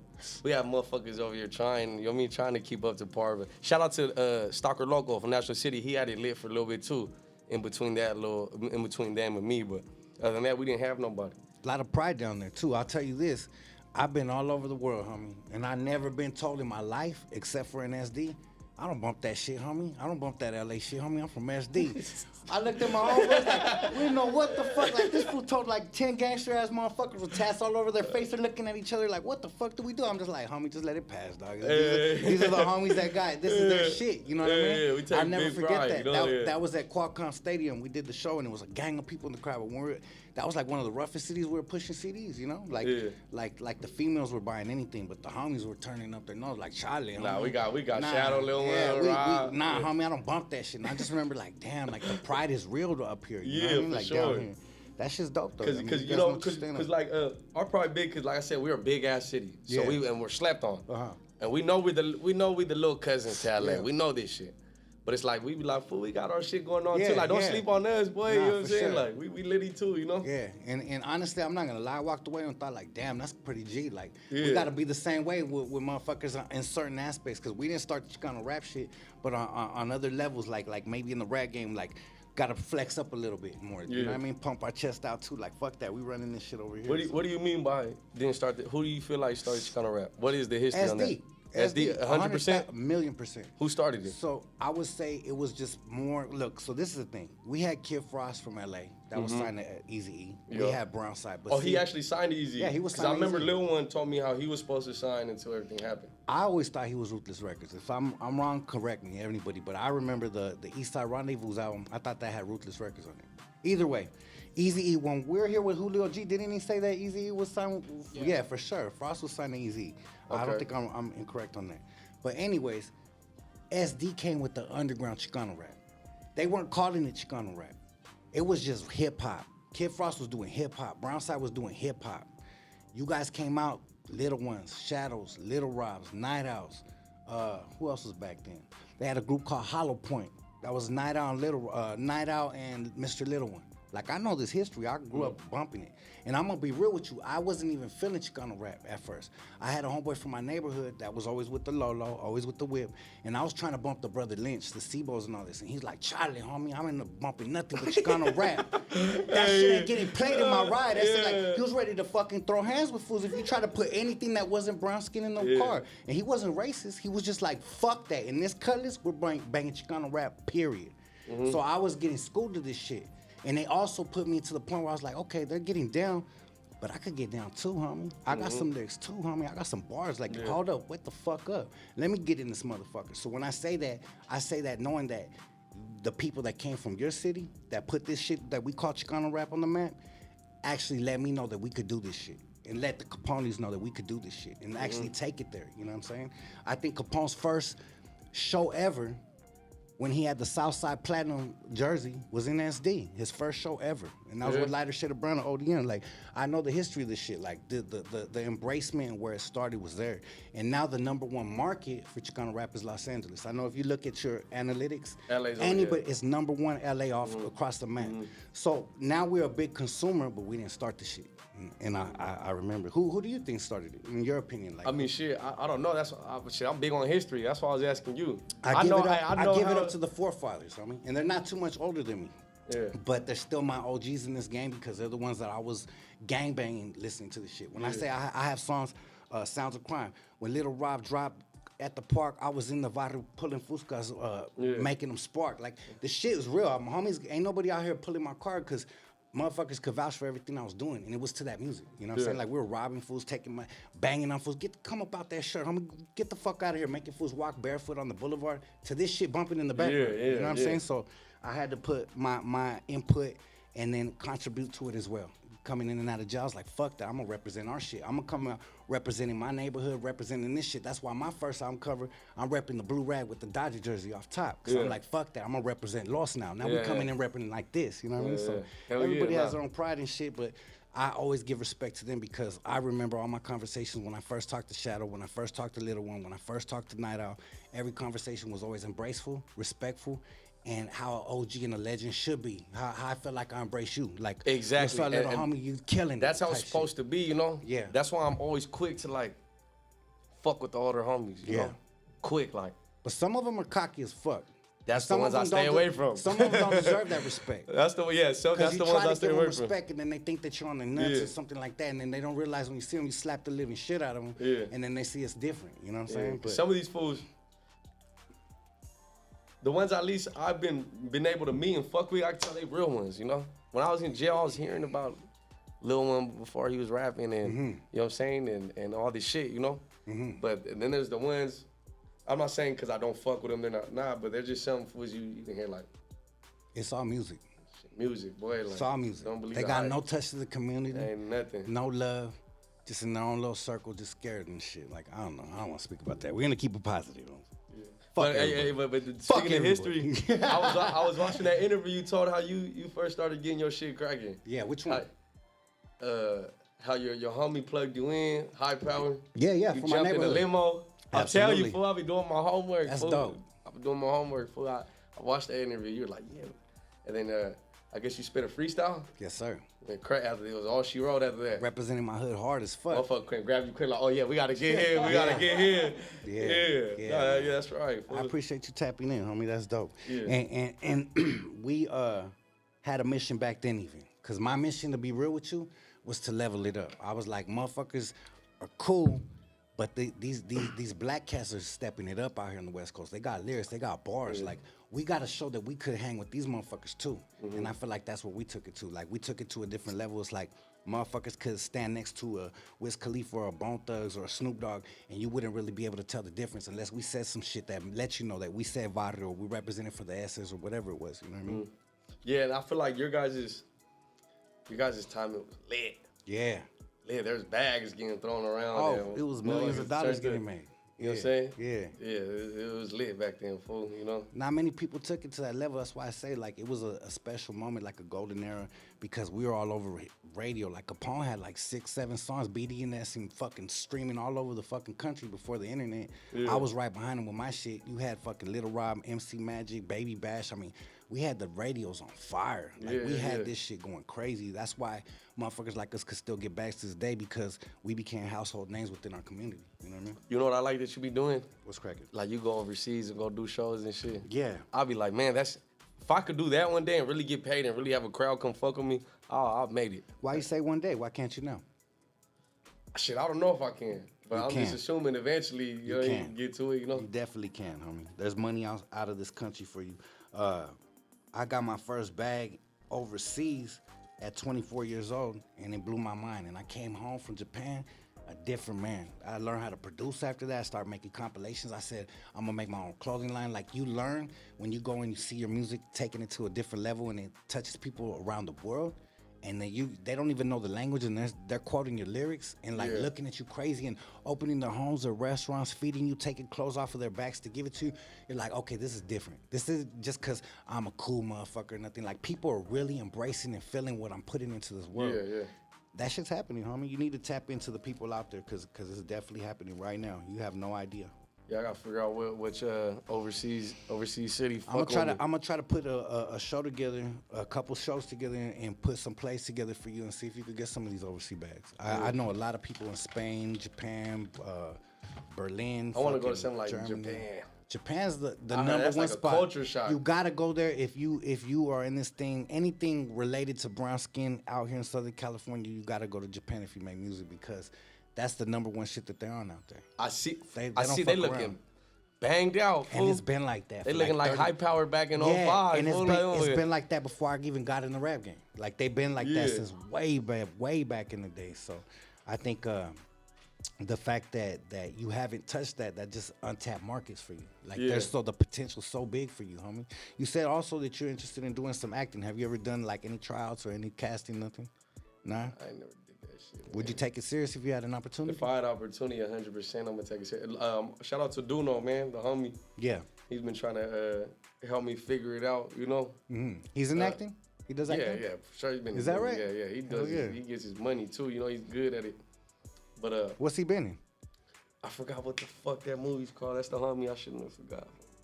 He just was in one. He had a couple lines in that motherfucker and everything. Yeah? You know, He had it was he a had big. It was a big movie. Good shit, homie. Yeah, nah, he does his thing, fool. Hell But yeah. but yeah, I'll do it. I plan on doing a short film soon for my next tape after this called Welcome to Dago. I'm gonna get it all sides. You know what I mean? Homies, cribs, bloods. Like I'm gonna do it. You know what I mean? Little small short film. You know? Hell yeah. Have you ever communicated with J.O. or Michi? Yeah. Not J.O. Mitchie, I mean, we cool and shit. Michi's a real motherfucker, dog. He be tapping he's in. cool. He's cool. You know what I mean? We met a couple of times. You know, he tried to help me on a deal when I first started getting my shit litty, but that didn't work out. You know. Yeah. But he cool. He show love and shit. Oh, you know what? He did. He was doing some shit with you for a minute, huh? Like 2-3 years ago? Yeah, but it was just a quick little. Because he mentioned it when he came to the crib in Marina. He was like, yeah, I'm fucking with the homie that's lit in my city, Lil Weirdo. I remember him mentioning that shit. Yeah. Nah, he tapped in with me first when he seen me go viral for you remember when the riots were going on? Yeah, hell yeah. For the Black Lives Matter and shit. Something that happened to a little Mexican kid in a predominant Caucasian community, white community, you know.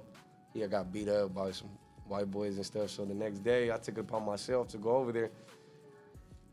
We're probably like 15 deep max, full, and on the other side of the street was like 200, you know what I mean, woods and shit, you know. So yeah, something that happened, I kind of went viral for smacking a white boy a little bit, you know what I mean? Yeah. Smacked him up on camera real quick, and that went viral, full, to where you know, Mitchie Slick seen it, commented, showed me love, followed me back, and then he also like, you know, he liked that shit because he was like, man, everybody. The slap heard around San Diego. Yeah, the slap heard around San Diego for sure. That's what it was. And that's then, hard.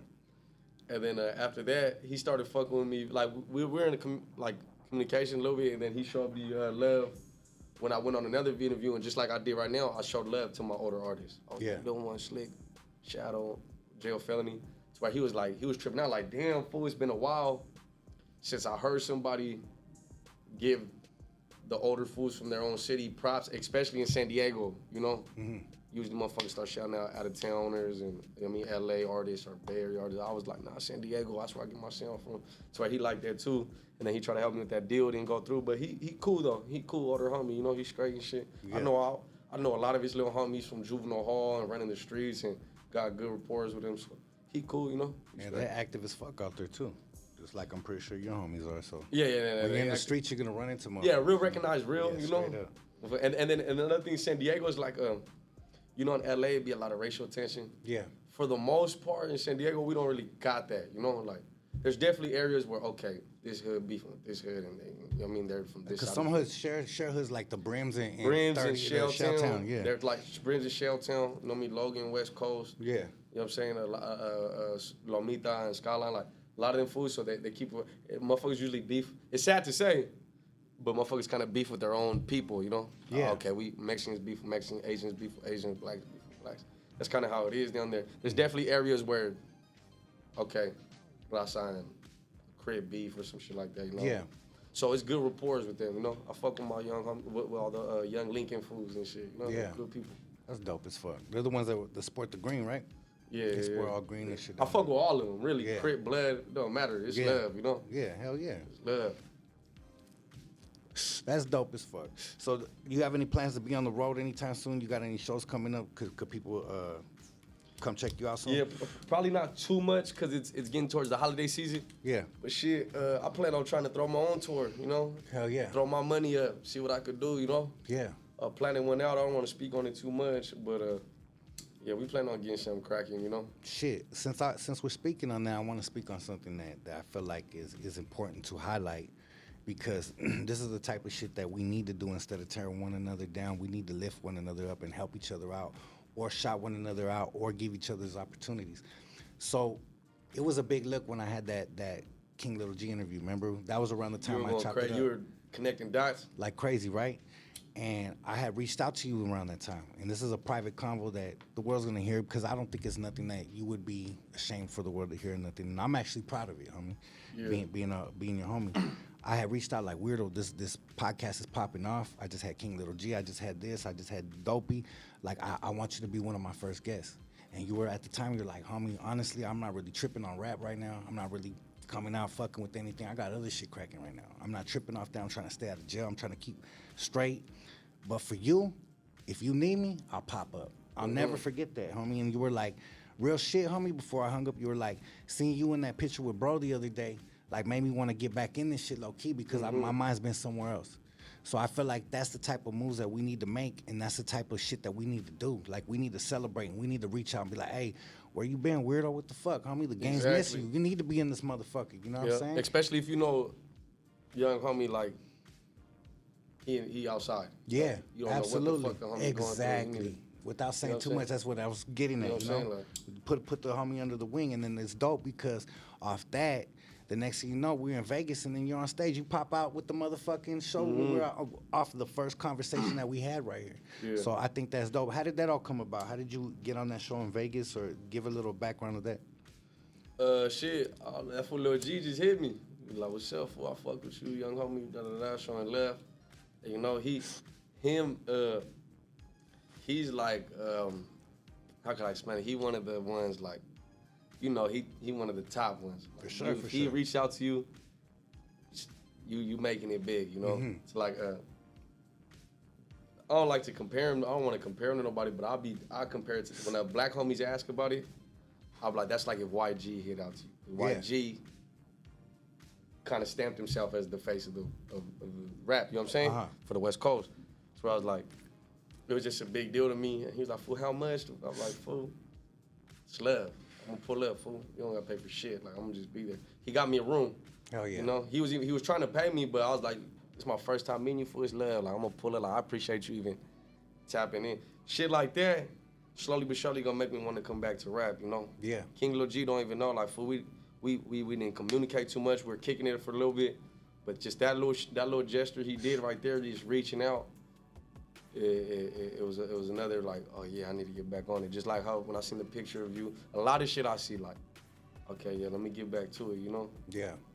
Cause you only live once, man. You gotta just go ahead and get it while the getting's good, you know? Yeah. So that's basically what that was. Hell yeah, that's dope as fuck, and we felt gotta the do love. that. Yeah, the love is really here, homie, and that's why I said on anything that I could do or assist, any type of communication or anything with anything that I could do to put on my back, I'm gonna do it for you, because I believe in you, homie, and I feel like we should protect artists like you, and I said that to you in private, and I'm gonna say that to the world.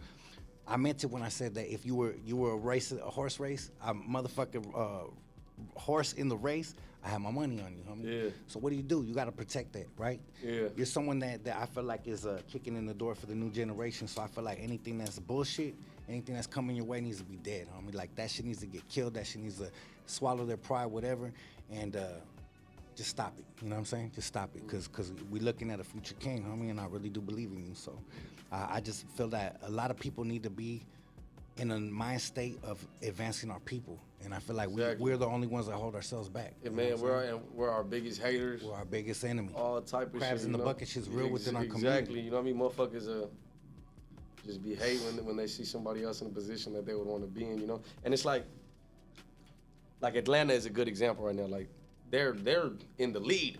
And that's because when one jumps, boom, they grab them, gravitate towards them, everybody builds them up. Next one, grab them, builds them up, to where it's never gonna end. If we were like that, you know, like what you guys did was huge, but imagine you guys would have did it a little bit sooner. Yeah. Nah, everybody said that. It took us a long time to be able to do that. Crazy. You know what I mean? Like, been crazy. Like low profile and high. Imagine you guys was all like, fuck that. Let's go on tour together. Let's sit in the studio all week and make as many songs as possible. You know what I mean? It would have went fucking crazy, It's dog. that ego though, and nobody's Yeah. ever gonna ever see eye to eye off top. We gotta have somebody that explains it to us, because when we're young, we don't see that. We only see what's in front of us. Yeah. It takes experience a lot, like going through life and seeing, like looking back and saying, "Damn, well, you could have did this, you could have done that."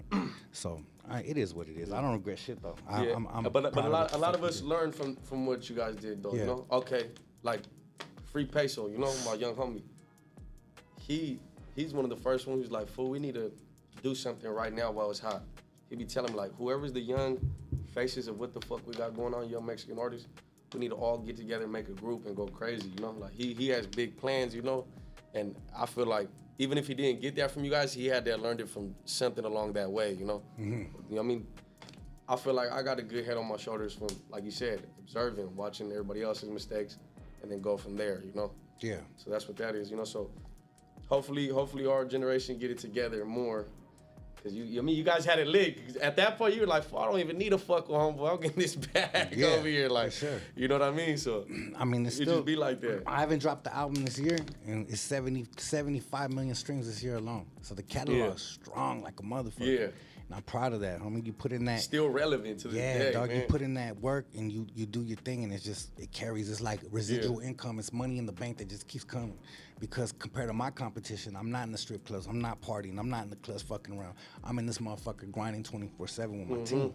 So that's why we reap the benefits. And then when you're in the club partying 24/7, you reap the benefits of that too in 20 years when you got a fucked up liver, right? So we all have our residual income that comes to us, dog. You know what I mean? Like, I'll probably be coughing up fucking black tar the rest of my life because the residual income of all this smoking. It is what it is. We all have our choices.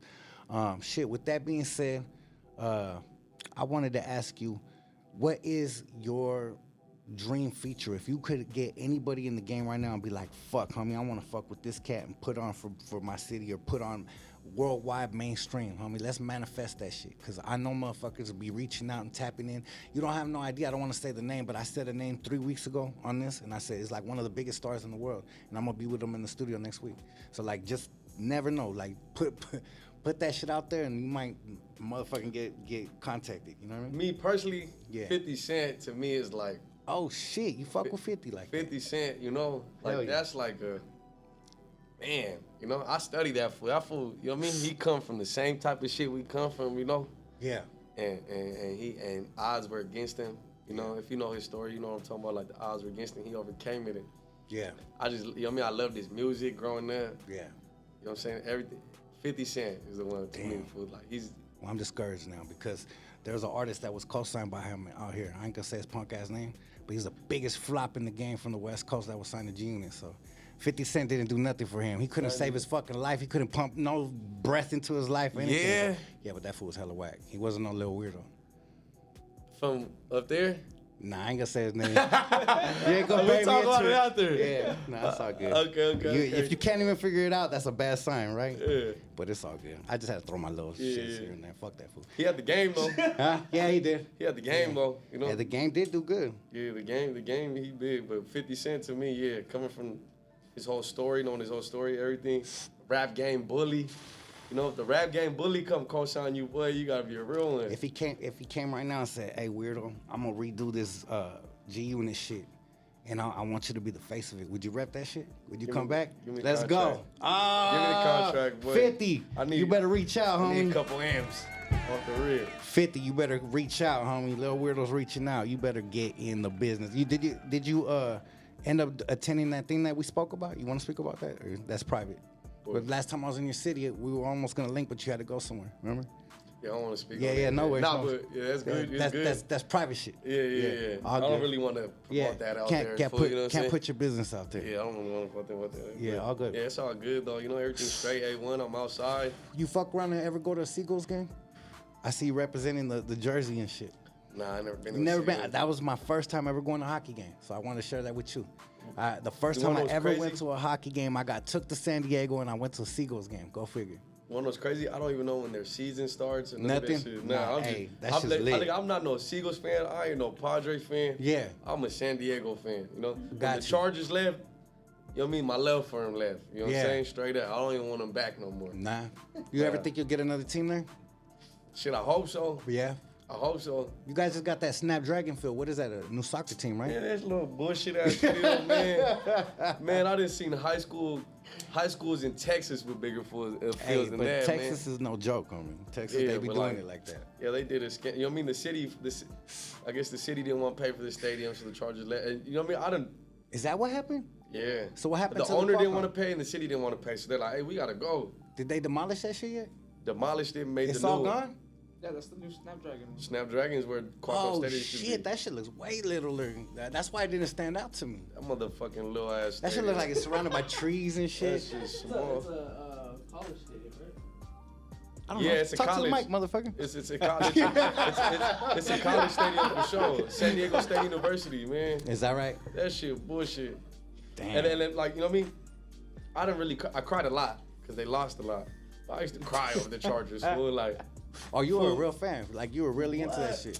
man, like nobody was like at the time. I acknowledged Tom Brady as the GOAT. Yeah. But at the time, I was like, "Fool, can nobody say nothing?" Phillip Rivers is the Yup, greatest Rivers of all is- time. Rivers is hard, You know what I'm saying? Like that was my guy.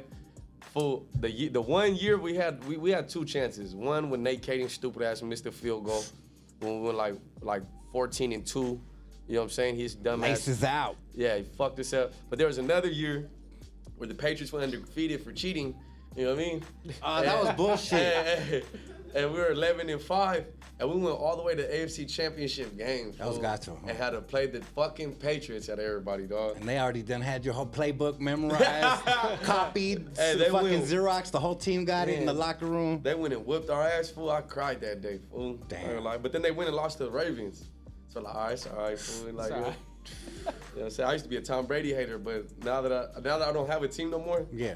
he's the GOAT. He's not my favorite. Phillip Rivers still gonna be my favorite quarterback, but Tom Brady is that guy, though. Like, How do you feel about being in a celebrity position where people be trying to clown? Cause I get clowned all the time. I'm gonna keep it real. Like people always in these messages they be calling me. They're clowning us right now, probably. Criminal guys, all this shit that, yeah, straight shit Nah, that I people see would that, never say to yeah. my face, right? Yeah. But the other day I was looking, or I think it was earlier, I was looking for video and picture of you to put up, and somebody was hating. They put Lil Weirdo before the fame, and it was like some youngster spitting, and it was like fucking no one near you, right? I was like, well, who gets off on this shit? You know what I mean? Like, Yeah, a lot how of do you that- feel about that kind of shit though? Do you just If laugh it off? If or it's what funny, if it's not funny, I'm ignoring you're a hater. Yeah. But if you're actually being funny, like one time I went on live and someone was like, "You look like a kneecap." Fool, I don't know why I thought that shit was the funniest shit in the world. Fool, I started calling my little homies like, "You look like a kneecap." You know what I'm saying? Like a lot of my roast come from the comments? From the fool. Because when I go on live, fool, I have roast battles. Like, Yeah. I have a lot of trolls. You know what I mean? More than the usual. Yeah. You know what I'm saying?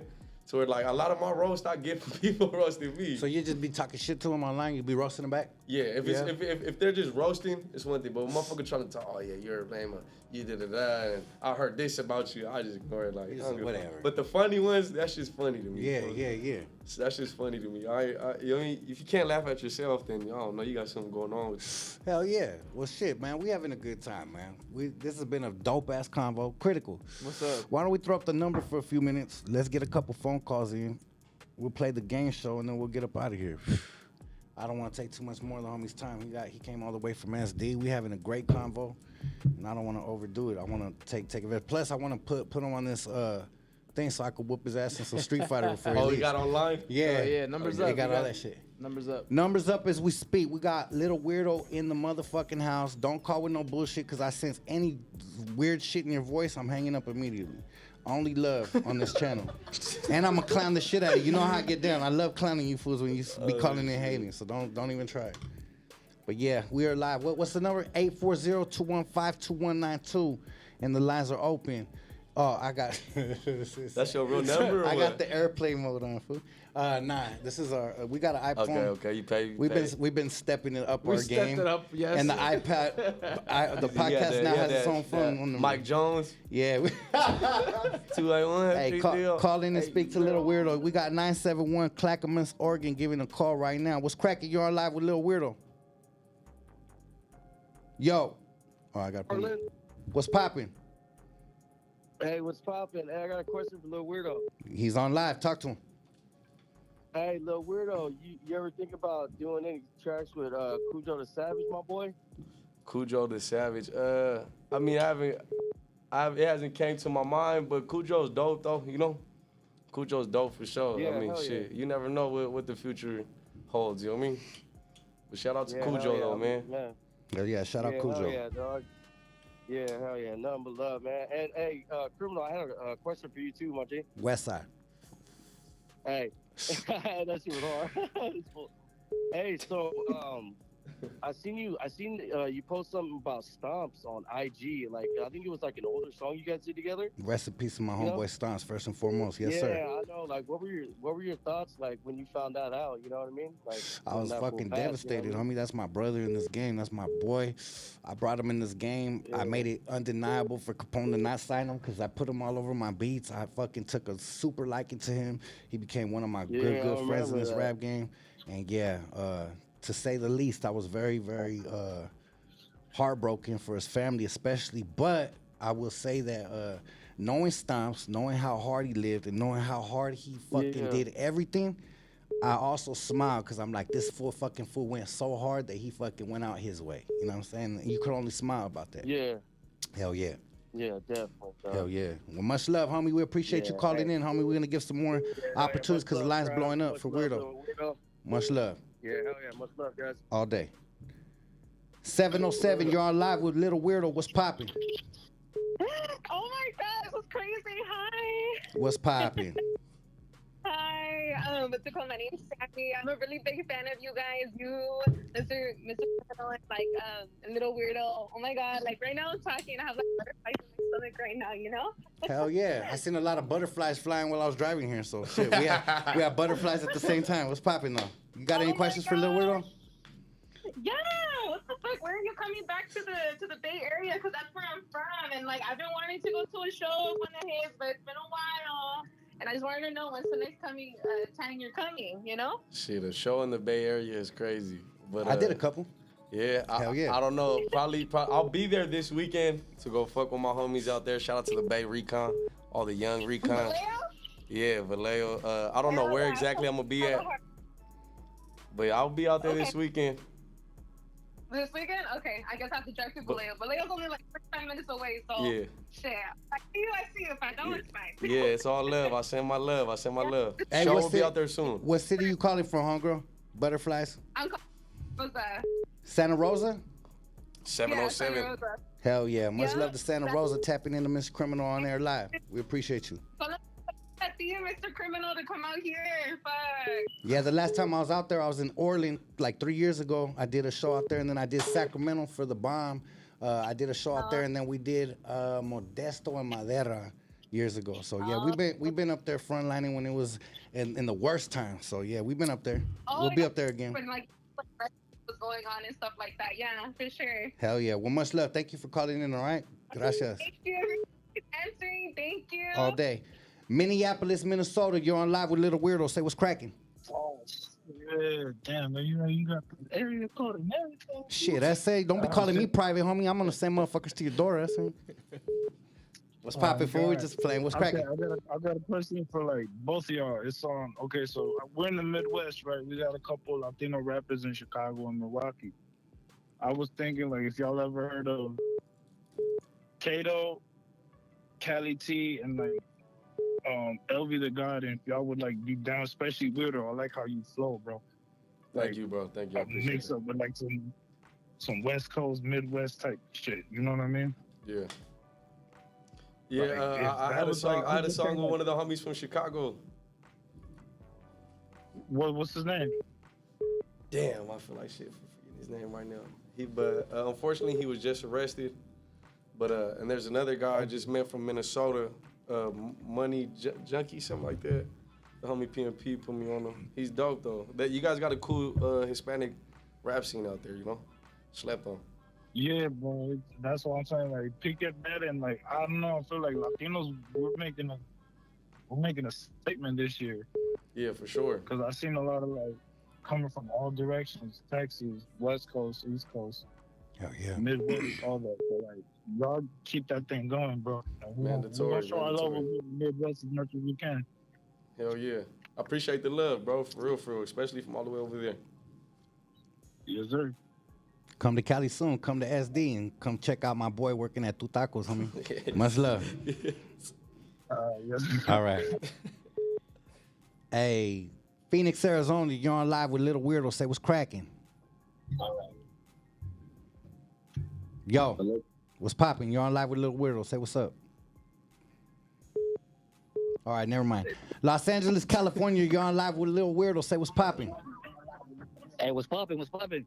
Crack-a-lacking. What's bragging like my boy? Hey, Lil Weirdo, I fuck with your music heaven, dog. Hell yeah, that's love, my boy. That's love. Hell yeah, shout out from the Northeast LA. Hell yeah. Shout out Northeast LA, man. Nella. That's right, yo, you already know what it is. Hey, Mr. Criminal, you too. You know, you an OG in the game. You know, I fuck with your shit too. Appreciate you, homie. Hell yeah, you already know. Hell yeah. Well, gracias for calling in, homie. We're going to give Maryville, California a chance. Maryville, California, you're on live with Lil Weirdo. Say what's popping. Hey, what's up, Lil Weirdo? Hey, what's up, Mr. Criminal? Cuvo. Crack-a-lacking. You go, homie. Hey, let me just tell you right now, homie, it's a blessing to be talking to both of you. Shout out to San Diego and shout out to Mr. Criminal with the Crime Family Entertainment. I'm calling from Yuba City. Hell yeah. Much love, homie. That's love, man. Hey, I just want to let you guys know, you know, like, coming up, growing up, you know, listening to you guys' songs and shit, like, I'm hyped up as I speak to you, you know? Hell yeah. I heard that fucking Weirdo mentioning the homies from Bay Recon. Shout out to the homie, you know, fucking Little Siri, Flax, Mr. Silent, and everybody, and much love to you guys too, you feel me? Hell yeah. Much love. Hell yeah. Shout out to the Appreciate homies out there, man. Front line. Yes, sir, and like I was telling my lady, I'm gonna try to hop on this right now and show my love, you feel me? So I just wanted to say, you know, nothing but motherfucking love and much blessings, you feel me? Hell yeah. Right back at you. Yeah. All right. Well, much love, homie. We're going to give Reno, Nevada a chance. Reno, Nevada, you're on live with Lil Weirdo. Say what's popping. Hey, what's up? What's up? Much love from Reno, Nevada. Can you guys hear me? Yes, sir. What's cracking? This line blowing the fuck up. Hey, hell yeah, much love. Just wanted to show my love and respect to Lil Weirdo. I seen him kill it in the Vegas show with Criminal Lil G. Show was dope as fuck. Hell Just yeah. want to say I'm proud of you, Weirdo. Keep doing your thing, you know. We see you and we support you. Always go. Much love. Man, I You guys have a appreciate great that night. love, man. For real. Yeah, we're proud of you, bro. Proud of you. Much love. Hell yeah. Thank you. Hell yeah. Much love. Gracias for calling. Yeah, homie, how does it feel to get love like this all over the world? Like, literally, homie. That's why I said I appreciate this. For somebody to say they're proud of you. Yeah. That's Yeah, real. right there, That's homie. coming from their quota. Like, Yeah, for real, that's for a real. lot. Hell yeah. We'll take maybe 1-2 more calls. We're going to keep it short for the homie. We appreciate everybody that's been calling in. 840-215-2192. There's been some numbers. We got a gang of missed calls in this motherfucker. Reno, Nevada, Indianapolis, Maryville, Los Angeles, Yuma, Riverside, Los Angeles again, Minnesota, Claremont, California, Santa Rosa, Fresno, Clackamas, Oregon, Santa Monica, Dodge City, Kansas, Pico Rivera, Vista, California, Butte City, Oklahoma City, all within the last few minutes. That's crazy. This shit's dog. going crazy, yeah. Last call, we're going to take this one right here. McKinneyville, Oregon. What's popping? You're on live with Lil Weirdo. Say what's cracking. And I just want to send a shout out to you guys, to Mr. Criminal and to Lil Weirdo. You guys be killing it out there. And, you know, just calling in from Oregon. Hell yeah, man. Shout out to Oregon. I love Oregon. I swear, the Portland reminds me of San Diego, just cold. Beautiful, homie. It's beautiful out there. Yeah, it has another skyline next to water. Yeah, man. So we got the Chronic. So just saying, keep it up, guys. Both of you guys, Mr. Criminal, bumping it since, you know, I was a youngster. So keep doing what you guys are doing and stay up. Yes, Appreciate you, homie. Likewise, Much love. God bless you, homie. All right, fuck it. We'll take Brawley, California, too. Brawley, California, you're on live with Lil Weirdo. Say what's up. You're the last call of the night. Is that right? Hey, what's up, Criminal? It's Anthony. I just wanted to say I'm from Southside Indio. Fuck no sack. That's it. Fuck trainer. I didn't hear what he said, homie. Oh shit. That's man. right. Well, we're gonna put this on airplane mode now, because we're gonna just cruise into the next section, homie. Much love to everybody that called. We appreciate it. Little Weirdo, you got motherfuckers lit out here, homie. You got the city lit. You got the game talking. You got tracks coming, bumping like crazy. You did say what video's coming next. Did we speak on that? I don't know, but the Machine in Motion tape is About to drop. Yeah, about to drop. I might drop an early release, depending which one how I feel like going about it. But it's coming, man, and just be on the lookout. If you've been keeping up to date with me the last 2.5, maybe even 3 years, you know I ain't been going crazy like that. To where it's like the last 2 years, definitely I haven't been going crazy like that. So just bear with me, cause I'm coming back to it and I'm coming back strong. You know. Hell yeah. I'm about to get it hot again. You know. Hell yeah. Can't stop sleeping, man. Hell yeah. Well, shit. That was Lil Weirdo. Mr. Criminal signing out. You know how we do it. Check out the new album. Do you have a date on when it drops? Nah, I'm trying to drop October though. So just follow me on Instagram, Lil Weirdo 858, and just keep on the lookout for me, man. I'm coming again. I took breaks and came back again hot, so this is gonna be another one of them times, man. I appreciate you guys having me. You guys show me love every time I come up to this motherfucker. And yeah, I gotta buy one of them game systems this fool got. Yeah, we're there's gonna no way he got it and I don't got it, you know what I mean? Yeah, we got you, dog. Well, that's Mr. Criminal signing off, and now we have the Mr. Criminal Game Show. And I am Robert Garcia, new host. And we got my boy Lil Weirdo in the motherfucking building tonight. And we're gonna go into it. Break it down now. Break it down. Break it down. Break it down now. SD is in the house, 619. Yes, sir. 858. 858. Yeah. All right. 858. Let me fix that. Yes, sir. 858 is in the house, Lil Weirdo. And we're gonna bring it to the table like this. So we got a quick little game show. It's about 5 questions. We're gonna ask like this: Super Nintendo or Sega Genesis? Super Nintendo. What's your favorite game on it? Probably one of them old wrestling games. You know, Okay. that motherfucker was all, you know what I mean? Those are the ones Simple still. ones, but those were hard though. Yokozuna on it and shit. They go like this and shit. Yeah. All right. Chuck Taylor's or Cortez's? Cortez. So the Cortez is off top. What's your favorite colorway? All white with the black switch. Come on, I mean that's like the forces before Air Forces. You know what I'm saying? All right. You going down the right Gangsta path. shit, you know? Khakis. When it comes to the khakis, I know you're on the new swag, but I know you grew up around it. If you had a choice to be sponsored by Dickies or Ben Davis, which one would you rock with? What do you mean? So like full sponsorship, I get all the clothes, Hell or yeah. just the Ben Davis? Ben Davis all day, Ben right? Davis off the rib. I got a gang of Ben Davis in my closet. Stop playing with me. I can't see your ass in some Gorilla Cuts. You ever had some Gorilla Cuts? Cool. No. Those are the ones of Ben Davis where they make them extra big. Oh fuck no. I grew up on the Gorilla Cuts. You know the swag skinny nowadays, Yeah, man. now, so but I'll probably when get I was a kid, I used to look like a damn fucking parachute walking down the block, creased up, homie. Straight up. Hell yeah. Now, if you could take it to having one removed from the culture and only being able to have one catalog for the rest of life, would you rather have 50 Cent or would you rather have Tupac's catalog? That's a hard one for most people. But you already told me like fuck 50 Cent, so I think I like 50 Cent a lot, but I'm gonna say Tupac. You Tupac? Know? Tupac. I'm not gonna lie. I'm gonna have to say Tupac. All right. Now, if one label gotta go, or one, I should say like era, would you get rid of the Death Row era or the NWA era? It's sad to say I'm gonna have to say NWA because Death Row produced way too much for you to get rid of. It's not just Dr. Dre, you know. Good point. Tupac, Dre. Wasn't dude from Treetop. Yeah, DJ Quick. Wasn't he a part of the Death Row? He definitely was. He was one of the main producers over there. Yeah, you gotta go with Death Row. David Blake. Death Row. All right. Well, shit. If it came to Snapdragon Stadium or a high school stadium in Texas, which one are you fucking with, Lil Weirdo? Fuck it. Give me the high school stadium because that motherfucker be bigger than Snapdragon. Yeah, there it is there. Man, got us fucked up down there. Right? And that's my boy Lil Weirdo. Machine in Motion dropping in October. You guys heard it straight from the legend's mouth itself. Any last shout outs or last words you want to say before we go for sure this time and I don't trick you this one? Nah. You know what I mean? Just Machine in Motion on the way. You know, shout out to all the homies and my family showing love. Shout out to my mom and shit. And long live New Fall, you know? All day. Fuck the ops still, you know? Don't get the rap shit fucked up. Yes, sir. And before we get up out of here, now I'm going to pray because we got to keep it Good energy around here. Fuck the ops, but we're going to pray for Yeah, you guys, too.